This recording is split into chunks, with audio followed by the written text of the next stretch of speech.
ನಿಜವಾಗಿಯೂ ವೈಶ್ಯ ಪದ್ಧತಿಗಳಾದ ಕೃಷಿ ಮತ್ತು ಜಾನುವಾರು ಪಾಲನೆಗಳನ್ನು ಕೈಗೊಳ್ಳಬಹುದು. ಯುಧಿಷ್ಠಿರನ ಕುತೂಹಲ ಕೆರಳಿಸಿತು. ಒಬ್ಬ ಬ್ರಾಹ್ಮಣನು ವೈಶ್ಯನ ಕರ್ತವ್ಯಗಳನ್ನು ವಹಿಸಿಕೊಂಡರೆ ಅವನು ಕೇಳಿದನು, ಅವನು ತನ್ನ ಸ್ವರ್ಗದ ನಿರೀಕ್ಷೆಯನ್ನು ಕಳೆದುಕೊಳ್ಳದೆ ಯಾವ ವಸ್ತುಗಳನ್ನು ಮಾರಾಟ ಮಾಡಬಹುದು. ಅವನು ವಿವರಿಸಲು ಪ್ರಾರಂಭಿಸಿದಾಗ ಭೀಷ್ಮನ ಕಣ್ಣುಗಳು ಬುದ್ಧಿವಂತಿಕೆಯಿಂದ ಹೊಳೆಯುತ್ತಿದ್ದವು. ಬ್ರಾಹ್ಮಣನು ಕೆಲವು ವಸ್ತುಗಳನ್ನು ಮಾರಾಟ ಮಾಡುವುದನ್ನು ತಪ್ಪಿಸಬೇಕು ಎಂದು ಅವನು ಹೇಳಿದನು. ವೈನ್, ಉಪ್ಪು, ಎಳ್ಳಿನ ಬೀಜಗಳು, ಮೇಣಗಳು, ಗೂಳಿಗಳು, ಜೇನುತುಪ್ಪ, ಮಾಂಸ ಮತ್ತು ಬೇಯಿಸಿದ ಆಹಾರವನ್ನು ಹೊಂದಿರುವ ಪ್ರಾಣಿಗಳು, ಇವುಗಳನ್ನು ಮಾರಾಟ ಮಾಡುವುದರಿಂದ ಬ್ರಾಹ್ಮಣನು ನರಕಕ್ಕೆ ಮುಳುಗುತ್ತಾನೆ. ಯುಧಿಷ್ಠಿರನ ಹುಬ್ಬು ಆತಂಕದಿಂದ ಉಬ್ಬಿಕೊಂಡಿತು. ಭೀಷ್ಮನು ಮುಂದುವರಿಸಿದನು, ಆದರೆ ಒಂದು ವಿನಾಯಿತಿ ಇದೆ. ಪ್ರತಿಯಾಗಿ ಬೇಯಿಸಿದ ಆಹಾರಕ್ಕಾಗಿ ಬೇಯಿಸದ ಆಹಾರವನ್ನು ನೀಡಿದರೆ ಅದು ಅನುಮತಿಸಲಾಗಿದೆ. ಯುಧಿಷ್ಠಿರನು ತನ್ನ ಪ್ರಶ್ನೆಗಳನ್ನು ಮುಂದಿಟ್ಟನು. ಬ್ರಾಹ್ಮಣರು, ಕ್ಷತ್ರಿಯರು, ವೈಶ್ಯರು ಮತ್ತು ಶೂದ್ರರು ತಮ್ಮ ಕರ್ತವ್ಯಗಳನ್ನು ತ್ಯಜಿಸಿ ರಾಜನ ವಿರುದ್ಧ ಶಸ್ತ್ರಾಸ್ತ್ರಗಳನ್ನು ಕೈಗೆತ್ತಿಕೊಂಡಾಗ ರಾಜನ ಶಕ್ತಿ ಕಡಿಮೆಯಾಗುತ್ತದೆ. ಭೀಷ್ಮನು ತಿಳುವಳಿಕೆಯಿಂದ ತಲೆಯಾಡಿಸಿದನು. ಅಂತಹ ಸಮಯದಲ್ಲಿ ಎಲ್ಲ ಆದೇಶಗಳು, ಉಡುಗೊರೆಗಳು, ಪ್ರಾಯಶ್ಚಿತ್ತಗಳು, ತ್ಯಾಗಗಳು, ಶಾಂತಿ ಮತ್ತು ಸ್ವಯಂ ನಿಯಂತ್ರಣದ ಮೂಲಕ ತಮ್ಮ ಒಳಿತಿಗಾಗಿ ಪ್ರಯತ್ನಿಸಬೇಕು ಎಂದು ಅವನು ಹೇಳಿದನು. ಭೀಷ್ಮನ ಮಾತುಗಳು ಸಾಮಾಜಿಕ ವ್ಯವಸ್ಥೆಯು ಹೇಗೆ ಕಾರ್ಯನಿರ್ವಹಿಸಬೇಕು ಎಂಬುದರ ಬಗ್ಗೆ ಒಂದು ಸ್ಪಷ್ಟವಾದ ಚಿತ್ರಣವನ್ನು ನೀಡಿತು. ವಿಜಯದ ಕಿರೀಟವನ್ನು ಧರಿಸಿದ ರಾಜನು ಶಾಂತಿಯನ್ನು ಪುನಃ ಸ್ಥಾಪಿಸಲು ಪ್ರಯತ್ನಿಸಿದಾಗ ಅವನು ಹೇಳಿದನು, ಎಲ್ಲ ಆದೇಶಗಳು ನಂತರ ತಮ್ಮ ಕರ್ತವ್ಯಗಳಿಗೆ ತಮ್ಮನ್ನು ತೊಡಗಿಸಿಕೊಳ್ಳುತ್ತವೆ. ಆದರೆ ಎಲ್ಲ ಕ್ಷತ್ರಿಯರು ಬ್ರಾಹ್ಮಣರ ಬಗ್ಗೆ ಶತ್ರುಗಳಾಗಿದ್ದರೆ ಏನು ಅವರನ್ನು ಮತ್ತು ಅವರ ಪವಿತ್ರ ವೇದಗಳನ್ನು ಯಾರು ರಕ್ಷಿಸುತ್ತಾರೆ? ಭೀಷ್ಮನ ಪ್ರತಿಕ್ರಿಯೆಯು ಬೇಸಿಗೆಯ ಗಾಳಿಯಂತೆ ಶಾಂತವಾಗಿತ್ತು. ಕ್ಷತ್ರಿಯರನ್ನು ತಪಸ್ಸು, ಬ್ರಹ್ಮಚರ್ಯ, ಶಸ್ತ್ರಾಸ್ತ್ರಗಳು ಅಥವಾ ದೈಹಿಕ ಶಕ್ತಿಯಿಂದ ನಿಗ್ರಹಿಸಬೇಕು. ಪ್ರವಂಚನೆಯೊಂದಿಗೆ ಅಥವಾ ಮೋಸವಿಲ್ಲದೆ ಅನ್ವಯಿಸಬೇಕು. ಅವರು ಬ್ರಾಹ್ಮಣರ ಕಡೆಗೆ ತಮ್ಮನ್ನು ತಾವು ತಪ್ಪಾಗಿ ನಡೆಸಿಕೊಂಡರೆ ವೇದಗಳು ಸಹ ಕ್ಷತ್ರಿಯರನ್ನು ನಿಗ್ರಹಿಸಬಹುದು ಎಂದು ಅವರು ವಿವರಿಸಿದರು. ಯುಧಿಷ್ಠಿರನ ಪ್ರಶ್ನೆಗಳು ನದಿಯಂತೆ ಹರಿಯುತ್ತಲೇ ಇದ್ದವು.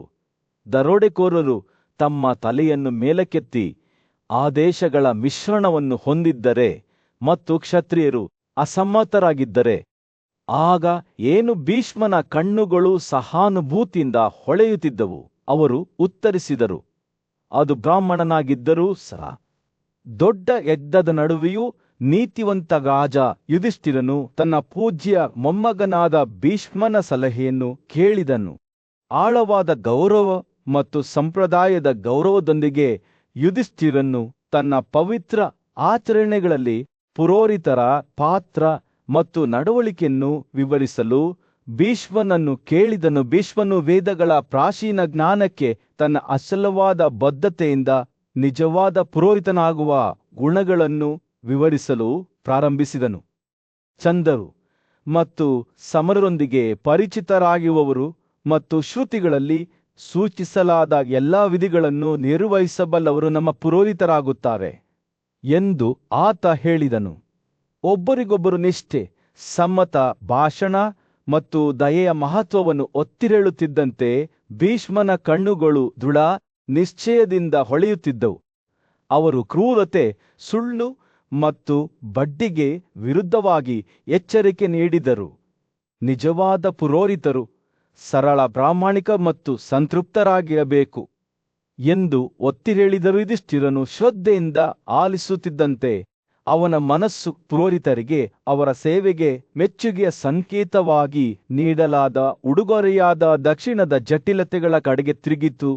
ಕೊಡಬೇಕಾದ ದಕ್ಷಿಣದ ಮೊತ್ತವನ್ನು ನಿಯಂತ್ರಿಸುವ ಒಂದು ಸ್ಥಾಪಿತ ಸುಗ್ರೀವಾಜ್ಞೆ ಇದೆಯೇ ಅಥವಾ ಅದನ್ನು ತ್ಯಾಗಿಯ ವಿವೇಚನೆಗೆ ಬಿಡಲಾಗಿದೆಯೇ ಎಂದು ರಾಜನು ಪ್ರಶ್ನಿಸಿದನು. ಭೀಷ್ಮನ ಪ್ರತಿಕ್ರಿಯೆಯು ಸ್ಪಷ್ಟವಾಗಿತ್ತು. ವೇದಗಳನ್ನು ನಿರ್ಲಕ್ಷಿಸುವ ಮೂಲಕ ಅಥವಾ ವಂಚನೆ ಅಥವಾ ಸುಳ್ಳುತನದಿಂದ ಯಾರೂ ಆಶೀರ್ವಾದ ಅಥವಾ ಅರ್ಹತೆಯನ್ನು ಪಡೆಯುವುದಿಲ್ಲ. ಅವನು ವೇದಗಳ ಪೋಷಣೆ ಮತ್ತು ಪುರೋಹಿತರ ಯೋಗಕ್ಷೇಮಕ್ಕೆ ದಕ್ಷಿಣವು ಅತ್ಯಗತ್ಯ ಎಂದು ವಿವರಿಸಿದನು. ಸಂಭಾಷಣೆಯು ತೆರೆದುಕೊಳ್ಳುತ್ತಿದ್ದಂತೆ ಭೀಷ್ಮನು ತಪಸ್ಸಿನ ಕ್ಷೇತ್ರವನ್ನು ಪ್ರವೇಶಿಸಿದನು. ಇದು ಕೇವಲ ದೈಹಿಕ ತಪಸ್ಸನ್ನು ಮೀರಿದ ಆಧ್ಯಾತ್ಮಿಕ ಬೆಳವಣಿಗೆಯ ಮಾರ್ಗವಾಗಿದೆ. ಗಾಯದಿಂದ ದೂರವಿರುವುದು, ಮಾತಿನ ಸತ್ಯತೆ, ಪರೋಪಕಾರ, ಸಹಾನುಭೂತಿ ಇವುಗಳನ್ನು ಬುದ್ಧಿವಂತರು ತಪಸ್ಸು ಎಂದು ಪರಿಗಣಿಸುತ್ತಾರೆ ಎಂದು ಅವರು ಘೋಷಿಸಿದರು. ಭೀಷ್ಮನು ವೇದಗಳನ್ನು ನಿರ್ಲಕ್ಷಿಸುವ ಮತ್ತು ಆರೋಗ್ಯಕರ ನಿರ್ಬಂಧಗಳನ್ನು ಉಲ್ಲಂಘಿಸುವ ವಿರುದ್ಧ ಎಚ್ಚರಿಕೆ ನೀಡಿ, ಅಂತಹ ಕ್ರಮಗಳು ಸ್ವಯಂತ ವಿನಾಶಕ್ಕೆ ಕಾರಣವಾಗುತ್ತವೆ ಎಂದು ಎಚ್ಚರಿಸಿದರು. ಆಳವಾದ ಒಳನೋಟದ ಒಂದು ಕ್ಷಣದಲ್ಲಿ ಭೀಷ್ಮನು ತ್ಯಾಗ ಮತ್ತು ತಪಸ್ಸಿನ ನಿಜವಾದ ಸ್ವರೂಪವನ್ನು ಬಹಿರಂಗಪಡಿಸಿದನು. ತಪಸ್ಸಿನ ಯಜ್ಞವನ್ನು ಮಾಡುವವರಿಗೆ ಅವರು ಬ್ರಹ್ಮನೊಂದಿಗೆ ಕಾರ್ಯಗತಗೊಳಿಸಲು ಪ್ರಯತ್ನಿಸುವ ಯೋಗವು ಅವರ ಮಡಿಲಾಗಿದೆ. ಹೃದಯವು ಅವರ ಸ್ಪಷ್ಟವಾದ ಬೆಣ್ಣೆಯಾಗಿದೆ ಮತ್ತು ಉನ್ನತ ಜ್ಞಾನವು ಅವರ ಪವಿತ್ರವನ್ನು ರೂಪಿಸುತ್ತದೆ. ಯುಧಿಷ್ಠಿರನು ಶ್ರದ್ಧೆಯಿಂದ ಆಲಿಸಿದಂತೆ ಭೀಷ್ಮನ ಮಾತುಗಳು ಆಧ್ಯಾತ್ಮಿಕ ಜ್ಞಾನೋದಯದ ಮಾರ್ಗವನ್ನು ಬೆಳಗಿಸಿದವು. ಇದು ಕೇವಲ ಆಚರಣೆಗಳು ಮತ್ತು ಸಿದ್ಧಾಂತಗಳನ್ನು ಮೀರಿದ ಪ್ರಯಾಣವಾಗಿ. ಈ ಪವಿತ್ರ ಸಂಭಾಷಣೆಯಲ್ಲಿ ಯುಧಿಷ್ಠಿರ ಮತ್ತು ಭೀಷ್ಮರು ಆಧ್ಯಾತ್ಮಿಕತೆಯ ಆಳವನ್ನು ಅನ್ವೇಷಿಸಿದರು. ತ್ಯಾಗ, ತಪಸ್ಸು ಮತ್ತು ಭಕ್ತಿಯ ನಿಜವಾದ ಸಾರವನ್ನು ಅರ್ಥಮಾಡಿಕೊಳ್ಳಲು ಪ್ರಯತ್ನಿಸಿದರು. ಅವರು ಮಾತನಾಡುವಾಗ ಅವರ ಮಾತುಗಳು ಬುದ್ಧಿವಂತಿಕೆಯ ಭಾವಚಿತ್ರವನ್ನು ನೇಯ್ದರು. ಆತ್ಮಸಾಕ್ಷಾತ್ಕಾರ ಮತ್ತು ದೈವಿಕತೆಯ ಮಾರ್ಗದಲ್ಲಿ ಅನ್ವೇಷಕರಿಗೆ ಮಾರ್ಗದರ್ಶನ ನೀಡಿತು. ಗದ್ದಲದ ಸಾಮ್ರಾಜ್ಯದ ನಡುವೆಯೂ ಬುದ್ಧಿವಂತ ಮತ್ತು ನ್ಯಾಯಯುತ ರಾಜನಾಗಿದ್ದ ಯುಧಿಷ್ಠಿರನು ತನ್ನ ಪೂಜ್ಯ ಮೊಮ್ಮಗನಾದ ಭೀಷ್ಮನ ಸಲಹೆಯನ್ನು ಕೇಳಿದರು. ತೀಕ್ಷ್ಣವಾದ ಮನಸ್ಸು ಮತ್ತು ಪ್ರಶ್ನೆಗಳಿಂದ ತುಂಬಿದ ಹೃದಯದಿಂದ ಯುಧಿಷ್ಠಿರನು ರಾಜ್ಯವನ್ನು ಆಳುವ ಸಂಕೀರ್ಣತೆಗಳನ್ನು ಹೇಗೆ ನಿಭಾಯಿಸಬೇಕು ಎಂಬುದರ ಕುರಿತು ಮಾರ್ಗದರ್ಶನವನ್ನು ಕೇಳಿದನು. ಭೀಷ್ಮನು ತನ್ನ ಅಪಾರ ಅನುಭವ ಮತ್ತು ಬುದ್ಧಿವಂತಿಕೆಯಿಂದ ರಾಜತ್ವದ ಸಂದರ್ಭದಲ್ಲಿ ಸ್ನೇಹ ಮತ್ತು ನಿಷ್ಠೆಯ ಸೂಕ್ಷ್ಮತೆಗಳನ್ನು ವಿವರಿಸಲು ಪ್ರಾರಂಭಿಸಿದನು. ರಾಜನ ಸ್ನೇಹಿತರನ್ನು 4 ವಿಧಗಳಾಗಿ ವಿಂಗಡಿಸಬಹುದು ಎಂದು ಅವನು ಯುಧಿಷ್ಠಿರನಿಗೆ ಹೇಳಿದನು. ಒಂದೇ ಗುರಿಯನ್ನು ಹಂಚಿಕೊಳ್ಳುವವರು, ನಿಷ್ಠಾವಂತರು, ಹುಟ್ಟಿನಿಂದಲೇ ಸಂಬಂಧ ಹೊಂದಿರುವವರು ಮತ್ತು ಉಡುಗೊರೆಗಳು ಮತ್ತು ಧರೆಯಿಂದ ಗೆದ್ದವರು. ಆದಾಗ್ಯೂ ಮೊದಲ 2 ವರ್ಗಗಳು ನಂತರದ 2 ವರ್ಗಗಳಿಗಿಂತ ಶ್ರೇಷ್ಠವಾಗಿವೆ, ಏಕೆಂದರೆ ಅವು ಹೆಚ್ಚು ವಿಶ್ವಾಸಾರ್ಹವಾಗಿವೆ ಎಂದು ಭೀಷ್ಮರೆಚ್ಚರಿಸಿದರು. ಸ್ನೇಹಿತರೊಂದಿಗೆ ವ್ಯವಹರಿಸುವಾಗ ಯಾವಾಗಲೂ ಜಾಗರೂಕರಾಗಿರಿ ಮತ್ತು ಯಾರನ್ನೂ ಸಂಪೂರ್ಣವಾಗಿ ನಂಬಬೇಡಿ ಎಂದು ಅವರು ಯುಧಿಷ್ಠಿರನಿಗೆ ಎಚ್ಚರಿಕೆ ನೀಡಿದರು. ಅಜಾಗರೂಕನಾದ ರಾಜನು ಯಾವಾಗಲೂ ಇತರರ ಪ್ರಭಾವಕ್ಕೆ ಒಳಗಾಗುತ್ತಾನೆ ಎಂದು ಅವರು ಹೇಳಿದರು. ಬುದ್ಧಿವಂತ ಸಲಹೆ ಮತ್ತು ಮಾರ್ಗದರ್ಶನವನ್ನು ನೀಡಬಲ್ಲ ವಿಶ್ವಾಸಾರ್ಹ ಸಲಹೆಗಾರರನ್ನು ಹೊಂದುವ ಮಹತ್ವವನ್ನು ಭೀಷ್ಮ ಒತ್ತಿ ಹೇಳಿದರು. ಈ ವ್ಯಕ್ತಿಯು ಬುದ್ಧಿವಂತನಾಗಿರಬೇಕು, ಉತ್ತಮ ಸ್ಮರಣಶಕ್ತಿಯನ್ನು ಹೊಂದಿರಬೇಕು ಮತ್ತು ವ್ಯವಹಾರದ ವಹಿವಾಟಿನಲ್ಲಿ ನುರಿತವನಾಗಿರಬೇಕು. ಅವನು ಅಥವಾ ಅವಳು ಕ್ರೌರ್ಯ, ಕೋಪ ಮತ್ತು ಇತರ ದುರ್ಗುಣಗಳಿಂದ ಮುಕ್ತಲಾಗಿರಬೇಕು. ಯುಧಿಷ್ಠಿರನು ಭೀಷ್ಮನ ಮಾತುಗಳನ್ನು ಶ್ರದ್ಧೆಯಿಂದ ಆಲಿಸಿದನು. ಅವುಗಳನ್ನು ತನ್ನ ಸ್ವಂತ ಆನಿಕೆಗೆ ಮಾರ್ಗದರ್ಶಿ ತತ್ವವಾಗಿ ತೆಗೆದುಕೊಂಡನು. ರಾಜನು ಯಾವಾಗಲೂ ತನ್ನ ಸುತ್ತಮುತ್ತಲಿನ ಬಗ್ಗೆ ಜಾಗರೂಕರಾಗಿರಬೇಕು ಮತ್ತು ಯಾರನ್ನೂ ಸಂಪೂರ್ಣವಾಗಿ ನಂಬಬಾರದು ಎಂದು ಅವನು ಅರ್ಥಮಾಡಿಕೊಂಡನು.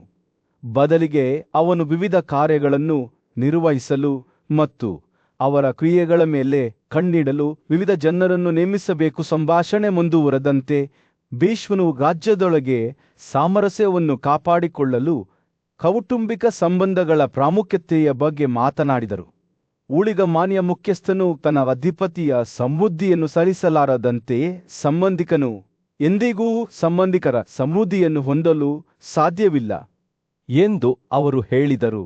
ರಾಜರ ಯಶಸ್ಸಿಗೆ ನಿಷ್ಠಾವಂತ ಮತ್ತು ವಿಶ್ವಾಸಾರ್ಹ ಸಂಬಂಧಿಕರನ್ನು ಹೊಂದಿರುವುದು ಅತ್ಯಗತ್ಯ ಎಂದು ಯುಧಿಷ್ಠಿರನು ಅರಿತುಕೊಂಡನು. ಯಾವಾಗಲೂ ನಮ್ರತೆಯಿಂದ ಮತ್ತು ಮಾತಿನಲ್ಲಿ ಸತ್ಯನಿಷ್ಠೆಯಿಂದ ವರ್ತಿಸುವಂತೆ ಯುಧಿಷ್ಠಿರನಿಗೆ ಸಲಹೆ ನೀಡುವ ಮೂಲಕ ಭೀಷ್ಮನು ಮುಕ್ತಾಯಗೊಳಿಸಿದನು.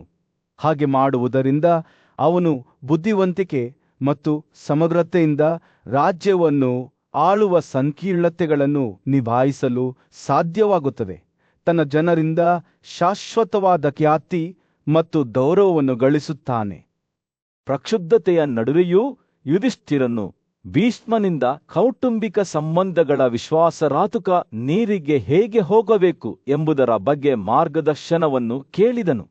ಅವನ ಸಂಬಂಧಿಕರು ಅವನ ವಿರುದ್ಧ ತಿರುಗುತ್ತಿರುವಂತೆ ತೋರುತ್ತಿತ್ತು ಮತ್ತು ಅವನ ಮಿತ್ರರೆಂದು ಭಾವಿಸಲಾದವರು ತನ್ನ ಶತ್ರುಗಳಾಗುತ್ತಾರೆ ಎಂದು ಅವನು ಹೆದರಿದನು. ಭೀಷ್ಮನಿಗೆ ವಾಸುದೇವನು ನೀಡಿದ ಕಾಲಾತೀತ ಬುದ್ಧಿವಂತಿಕೆಯನ್ನು ಹಂಚಿಕೊಳ್ಳುವ ಮೂಲಕ ಭೀಷ್ಮನ ಉತ್ತರ ಪುರುಷನೊಂದಿಗೆ ನಾರದನು ನಡೆಸಿದ ಸಂಭಾಷಣೆ ಇದು ಪ್ರೀತಿ, ನಿಷ್ಠೆ ಮತ್ತು ನಾಯಕತ್ವದ ಕಥೆಯಾಗಿದೆ. ಎರಡು ಬಣಗಳ ನಡುವೆ ವಿಭಜನೆಗೊಂಡಿದ್ದ ತನ್ನ ಸಂಬಂಧಿಕರೊಂದಿಗಿನ ತನ್ನ ಹೋರಾಟಗಳ ಬಗ್ಗೆ ವಾಸುದೇವನು ನಾರದನಲ್ಲಿ ಹೇಳಿಕೊಂಡಿದ್ದನು. ಅಹೂಕ ಮತ್ತು ಅಗ್ರವಾಸುದೇವನು ತಾನು ಎರಡೂ ಕಡೆಯವರಿಗೆ ಸಂಪತ್ತನ್ನು ನೀಡಿದ್ದೇನೆ ಎಂದು ಹೇಳಿದನು. ಆದರೆ ಅದು ಸಂಘರ್ಷದ ಜ್ವಾಲೆಗಳಿಗೆ ಉತ್ತೇಜನ ನೀಡಿತು ಎಂದು ತೋರುತ್ತದೆ. ತನ್ನ ಇಬ್ಬರು ಪುತ್ರರು ಪರಸ್ಪರರ ವಿರುದ್ಧ ಜೂಜು ಆಡುವುದನ್ನು ನೋಡಿದ ತಾಯಿಯು ಇಬ್ಬರಿಗೂ ಜಯವನ್ನು ಬಯಸುವಂತೆ ಅವನು ಅಸಹಾಯಕನಾಗಿದ್ದನು. ನಾರದನು ಗಮನವಿಟ್ಟು ಆಲಿಸಿದನು ಮತ್ತು ಅವನ ಸಲಹೆಯನ್ನು ನೀಡಿದನು. ವೈಪರೀತ್ಯಗಳು ಒಳಗಿನಿಂದ ಅಥವಾ ಹೊರಗಿನಿಂದ ಬರುತ್ತವೆ ಮತ್ತು ವಾಸುದೇವನ ತೊಂದರೆಗಳು ಸ್ವತಃ ಉಂಟಾಗುತ್ತವೆ ಎಂದು ನಾರದನು ವಿವರಿಸಿದನು. ಅವನ ಔದಾರ್ಯವು ವೃಷ್ಣಿಗಳ ನಡುವೆ ವಿಭಜನೆಯನ್ನು ಸೃಷ್ಟಿಸಿತ್ತು ಮತ್ತು ಈಗ ಅವನು ಬೆಲೆಯನ್ನು ಪಾವತಿಸುತ್ತಿದ್ದನು. ನಾರದನು ವಾಸುದೇವನಿಗೆ ವಿಭಿನ್ನ ರೀತಿಯ ಶಕ್ತಿಯನ್ನು ಚಲಾಯಿಸಲು ಸಲಹೆ ನೀಡಿದನು. ಅದು ಸೌಮ್ಯವಾದರೂ ಶುಚ್ಚುವಂತಹದ್ದಾಗಿತ್ತು. ಚೆನ್ನಾಗಿ ತೀಕ್ಷ್ಣವಾದ ಸಾಧನದಂತೆಯೇ ಆಯುಧವು ಉಕ್ಕಿನಿಂದ ಮಾಡಲ್ಪಟ್ಟಿಲ್ಲ, ಆದರೆ ಸಹಾನುಭೂತಿ, ಕ್ಷಮೆ, ಪ್ರಾಮಾಣಿಕತೆ ಮತ್ತು ಗೌರವದಿಂದ ಮಾಡಲ್ಪಟ್ಟಿದೆ. ಮೃದುವಾಗಿ ಮಾತನಾಡುವ ಮೂಲಕ ಮತ್ತು ತನ್ನ ಸಂಬಂಧಿಕರ ನೋವಿನ ಭಾವನೆಗಳನ್ನು ಶಮನಗೊಳಿಸಲು ತನ್ನ ಪದಗಳನ್ನು ಬಳಸುವ ಮೂಲಕ ವಾಸುದೇವನು ಅವರ ಕೋಪವನ್ನು ನಿವಾರಿಸಬಹುದು ಮತ್ತು ಕುಟುಂಬದಲ್ಲಿ ಶಾಂತಿಯನ್ನು ಮರಳಿ ತರಬಹುದು. ಇದಕ್ಕೆ ಹೆಚ್ಚಿನ ಧೈರ್ಯ ಮತ್ತು ಪರಿಶ್ರಮ ಬೇಕಾಗುತ್ತದೆ, ಏಕೆಂದರೆ ಇಷ್ಟು ದೊಡ್ಡ ಮತ್ತು ಸಂಕೀರ್ಣವಾದ ಕುಟುಂಬವನ್ನು ಆಳುವ ಭಾರವನ್ನು ಭರಿಸುವುದು ಸುಲಭದ ಕೆಲಸವಲ್ಲ ಎಂದು ನಾರದನು ಎಚ್ಚರಿಸಿದನು. ನಾರದನು ಮಾತನಾಡುವುದನ್ನು ಮುಗಿಸಿದಾಗ ವಾಸುದೇವನು ಕಣ್ಣೀರಿನಿಂದ ಅವನನ್ನು ನೋಡಿದನು. ಈ ಸೌಮ್ಯವಾದ ಆದರೆ ಶಕ್ತಿಯುತವಾದ ಸಾಧನವನ್ನು ಹೇಗೆ ಬಳಸಬೇಕು ಎಂಬುದರ ಬಗ್ಗೆ ಮಾರ್ಗದರ್ಶನವನ್ನು ಕೇಳಿದನು. ನಾರದನು ಮುಗುಳ್ನಕ್ಕನು ಮತ್ತು ಹೇಳಿದನು, ನೀನು ಕೇವಲ ಒಬ್ಬ ನಾಯಕನಲ್ಲ, ಕೃಷ್ಣಗ ನೀನು ಎಲ್ಲಾ ಜೀವಿಗಳ ಒಡೆಯಯಾದವರಲ್ಲಿ ಅತ್ಯಂತ ಬುದ್ಧಿವಂತ.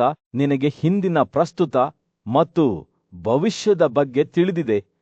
ನಿನ್ನ ಅಂತಃಪ್ರಜ್ಞೆಯನ್ನು ನಂಬು, ನಿನ್ನ ಬುದ್ಧಿವಂತಿಕೆಯನ್ನು ಅವಲಂಬಿಸು ಮತ್ತು ನಿನ್ನ ಕುಟುಂಬದ ಗಾಯಗಳನ್ನು ಗುಣಪಡಿಸಲು ಈ ಆಯುಧವನ್ನು ಬಳಸಿ. ಆ ಕ್ಷಣದಲ್ಲಿ ತಾನು ಏನು ಮಾಡಬೇಕೆಂದು ವಾಸುದೇವನಿಗೆ ತಿಳಿದಿತ್ತು. ಅವನು ಕರುಣೆ, ಕ್ಷಮೆ ಮತ್ತು ಗೌರವದ ಶಕ್ತಿಯನ್ನು ಬಳಸುತ್ತಾನೆ. ತನ್ನ ಮಾತುಗಳನ್ನು ಬಳಸಿಕೊಂಡು ವೃಷ್ಣಿಗಳಿಗೆ ಶಾಂತಿ ಮತ್ತು ಐಕ್ಯತೆಯನ್ನು ಮರಳಿ ತರುತ್ತಾನೆ ಮತ್ತು ನಾರದನ ಆಶೀರ್ವಾದದೊಂದಿಗೆ ತನ್ನ ಕುಟುಂಬದೊಳಗಿನ ವಿಭಜನೆಗಳನ್ನು ಸರಿಪಡಿಸಲು ಪ್ರಯಾಣವನ್ನು ಪ್ರಾರಂಭಿಸಿದನು.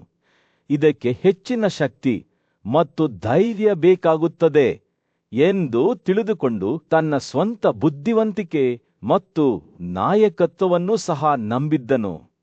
ಬುದ್ಧಿವಂತ ಭೀಷ್ಮನು ಯುಧಿಷ್ಠಿರನ ಮುಂದೆ ನಿಂತನು ಮತ್ತು ರಾಜನ ಹಿತಾಸಕ್ತಿಗಳನ್ನು ಮುನ್ನಡೆಸಲು ಎರಡನೇ ಮಾರ್ಗವನ್ನು ನೀಡಲು ಪ್ರಾರಂಭಿಸಿದನು. ನಿಮ್ಮ ಖಜಾನೆಯ ದುರುಪಯೋಗದ ಬಗ್ಗೆ ಮಾಹಿತಿಯೊಂದಿಗೆ ನಿಮ್ಮ ಬಳಿಗೆ ಬರುವ ವ್ಯಕ್ತಿಗೆ ಖಾಸಗಿಯಾಗಿ ಪ್ರೇಕ್ಷಕರಿಗೆ ಅವಕಾಶ ನೀಡಬೇಕು ಮತ್ತು ಜವಾಬ್ದಾರಿಯುತ ಮಂತ್ರಿಯಿಂದ ರಕ್ಷಿಸಬೇಕು ಎಂದು ಅವನು ಹೇಳಿದನು. ಕಳ್ಳತನದ ಅಪರಾಧಿ ಮಂತ್ರಿಗಳು ಆದಾಗ್ಯೆ ಮಾಹಿತಿದಾರರನ್ನು ಕೊಲ್ಲಲು ಪ್ರಯತ್ನಿಸುತ್ತಿದ್ದರು ಮತ್ತು ಅಸುರಕ್ಷಿತವಾಗಿ ಬಿಟ್ಟರೆ ಅವರು ಖಂಡಿತವಾಗಿಯೂ ಅವರ ವಿನಾಶವನ್ನು ಎದುರಿಸುತ್ತಾರೆ ಎಂದು ಅವರು ವಿವರಿಸಿದರು. ನಂತರ ಭೀಷ್ಮನು ಒಮ್ಮೆ ಕೈಯಲ್ಲಿ ಕಾಗೆಯನ್ನು ಹಿಡಿದುಕೊಂಡು ಕ್ಷೇಮದರ್ಶಿಯ ರಾಜ್ಯದ ಮೂಲಕ ಪ್ರಯಾಣಿಸಿದ. ಋಷಿ ಕಲಾಕವೃಕ್ಷಿಯ ಬಗ್ಗೆ ಒಂದು ಕಥೆಯನ್ನು ಹೇಳಿದನು. ಕಾಗೆಗಳು ತನಗೆ ವರ್ತಮಾನ, ಭೂತಕಾಲ ಮತ್ತು ಭವಿಷ್ಯದ ಬಗ್ಗೆ ಹೇಳಿವೆ ಎಂದು ಋಷಿ ಘೋಷಿಸಿದರು ಮತ್ತು ರಾಜನ ಆಸ್ಥಾನದಲ್ಲಿದ್ದ ಎಲ್ಲಾ ಅಧಿಕಾರಿಗಳ ದುಷ್ಕೃತ್ಯಗಳನ್ನು ಗಮನಿಸಲು ಈ ಜ್ಞಾನವನ್ನು ಬಳಸಿಕೊಂಡರು. ಕಲಾಕವೃಕ್ಷಿಯು ಅಂತಿಮವಾಗಿ ರಾಜನನ್ನು ಭೇಟಿಯಾದಾಗ ಮಂತ್ರಿಯ ಹಣದ ದುರುಪಯೋಗದ ಬಗ್ಗೆ ಸತ್ಯವನ್ನು ಬಹಿರಂಗಪಡಿಸಿದನು. ನನ್ನ ಕಾಗೆ ನನಗೆ ಇದನ್ನು ಹೇಳುತ್ತದೆ. ಆರೋಪದ ಸುಳ್ಳನ್ನು ಒಪ್ಪಿಕೊಳ್ಳಿ ಅಥವಾ ಸಾಬೀತುಪಡಿಸಿ ಎಂದು ಹೇಳಿದನು. ತಮ್ಮ ಸ್ವಂತ ಅಪರಾಧದಿಂದ ಕೋಪಗೊಂಡ ಅಧಿಕಾರಿಗಳು ಕಲಾಕವೃಕ್ಷಿಯ ವಿರುದ್ಧ ಸಂಚು ರೂಪಿಸಿದರು ಮತ್ತು ಆತ ನಿದ್ದೆ ಮಾಡುವಾಗ ಆತನ ಕಾಗೆಯನ್ನು ಚುಚ್ಚಿದವು. ತನ್ನ ಪಕ್ಷಿ ಸತ್ತಿರುವುದನ್ನು ಕಂಡು ಆ ಋಷಿ ಎಚ್ಚರವಾದಾಗ ಆತ ಮತ್ತೊಮ್ಮೆ ರಾಜನ ಮುಂದೆ ಹೋಗಿ ರಕ್ಷಣೆ ಕೋರಿದರು. ನಾನು ನಿಮ್ಮ ಬಳಿಗೆ ಬಂದಿದ್ದೇನೆ ಎಂದು ಆತ ಹೇಳಿದ. ನನ್ನ ಭಕ್ತಿಯಿಂದ ಪ್ರೇರೇಪಿಸಲ್ಪಟ್ಟಿದ್ದೇನೆ ಮತ್ತು ನನ್ನ ಪೂರ್ಣ ಹೃದಯದಿಂದ ನಿಮ್ಮ ಸೇವೆ ಮಾಡಲು ಸಿದ್ಧನಾಗಿದ್ದೇನೆ. ಕಲಾಕವೃಕ್ಷಿಯು ಒಳ್ಳೆಯದನ್ನು ಮಾಡುವ ಬಯಕೆಯಿಂದ ಪ್ರೇರೇಪಿಸಲ್ಪಟ್ಟಿದ್ದನೆಂದು ಅರಸನಿಗೆ ತಿಳಿಯಿತು. ಆತನಿಗೆ ಮುಕ್ತವಾಗಿ ಮಾತನಾಡಲು ಅನುಮತಿ ನೀಡಿದನು. ಋಷಿ ಮುಂದುವರಿಸಿದರು, ನಿಮ್ಮ ಸೇವಕರ ಗುಣಗಳು ಮತ್ತು ದೋಷಗಳನ್ನು ಮತ್ತು ನೀವು ಅವರ ಕೈಯಲ್ಲಿ ಎದುರಿಸುವ ಅಪಾಯಗಳನ್ನು ಅರಿತುಕೊಂಡು ನಾನು ನಿಮ್ಮ ಮುಂದೆ ಎಲ್ಲವನ್ನೂ ಪ್ರತಿನಿಧಿಸಲು ಬಂದಿದ್ದೇನೆ. ಇತರರಿಗೆ ಸೇವೆ ಸಲ್ಲಿಸುವವರಿಗೆ ಶಾಪವೇನೆಂದು ಮಾನವಕುಲದ ಶಿಕ್ಷಕರು ಘೋಷಿಸಿದ್ದಾರೆ. ರಾಜನ ಸೇವೆ ಮಾಡುವುದು ಅಪಾಯಕಾರಿ ಕೆಲಸ. ಸ್ನೇಹಿತರು ಮತ್ತು ಶತ್ರುಗಳೆರಡರಿಂದಲೂ ಅಪಾಯವಿದೆ ಎಂದು ಅವರು ವಿವರಿಸಿದರು. ರಾಜನ ಸೇವೆ ಮಾಡುವ ವ್ಯಕ್ತಿಯು ರಾಜನ ಕೆಲಸವನ್ನು ಮಾಡುವಲ್ಲಿ ಅಜಾಗರೂಕತೆಯ ತಪ್ಪಿತಸ್ಥನಾಗಿರಲು ಸಾಧ್ಯವಿಲ್ಲ ಎಂದು ಅವರು ಹೇಳಿದರು. ವಾಸ್ತವವಾಗಿ ಸಮೃದ್ಧಿಯನ್ನು ಪಡೆಯಲು ಬಯಸುವ ಸೇವಕನು ತನ್ನ ಕರ್ತವ್ಯಗಳನ್ನು ನಿರ್ವಹಿಸುವಲ್ಲಿ ಅಜಾಗರೂಕತೆಯನ್ನು ಪ್ರದರ್ಶಿಸಬಾರದು. ಅವನು ಮಾತನಾಡುವಾಗ ಭೀಷ್ಮನ ಕಣ್ಣುಗಳು ಮಿನುಗುತ್ತಿದ್ದವು, ಏಕೆಂದರೆ ಅವನು ಈ ಮಾತುಗಳ ಸತ್ಯವನ್ನು ತನ್ನ ಸ್ವಂತ ಕಣ್ಣುಗಳಿಂದ ನೋಡಿದನು. ಅವನು ಯುಧಿಷ್ಠಿರನಿಗೆ ತನ್ನ ಕಾಗೆಯ ಸಾವಿಗೆ ತನ್ನನ್ನು ದೂಷಿಸಲು ಸಾಧ್ಯವಿಲ್ಲ ಎಂದು ಹೇಳಿದನು, ಆದರೆ ತನ್ನ ಸಂಬಂಧಗಳಲ್ಲಿ ಜಾಗರೂಕರಾಗಿರಲು ಮತ್ತು ವಿವೇಚನೆಯಿಂದಿರಲು ರಾಜನನ್ನು ಒತ್ತಾಯಿಸಿದನು. ನಿಮ್ಮ ಸ್ನೇಹಿತರು ಮತ್ತು ನಿಮ್ಮ ವೈರಿಗಳು ಯಾರೆಂದು ನಿರ್ಧರಿಸಿ ಅವನು ಹೇಳಿದನು. ನಿಮ್ಮ ಬುದ್ಧಿವಂತಿಕೆಯನ್ನು ಇತರರಿಗೆ ಒಪ್ಪಿಸದೆಯೇ ಎಲ್ಲವನ್ನೂ ನೀವೇ ಮಾಡಿ. ನಶ್ಯ ಮಾತುಗಳು ಬುದ್ಧಿವಂತಿಕೆಯಿಂದ ತೊಟ್ಟಿಕ್ಕಿದವು. ಅನುಭವದ ಆಳವಾದ ಮೂಲದಿಂದ ಪಡೆದಂತೆ ಭೀಷ್ಮನ ಮಾತುಗಳನ್ನು ಯುಧಿಷ್ಠಿರನು ಶ್ರದ್ಧೆಯಿಂದ ಆಲಿಸುತ್ತಿದ್ದನು.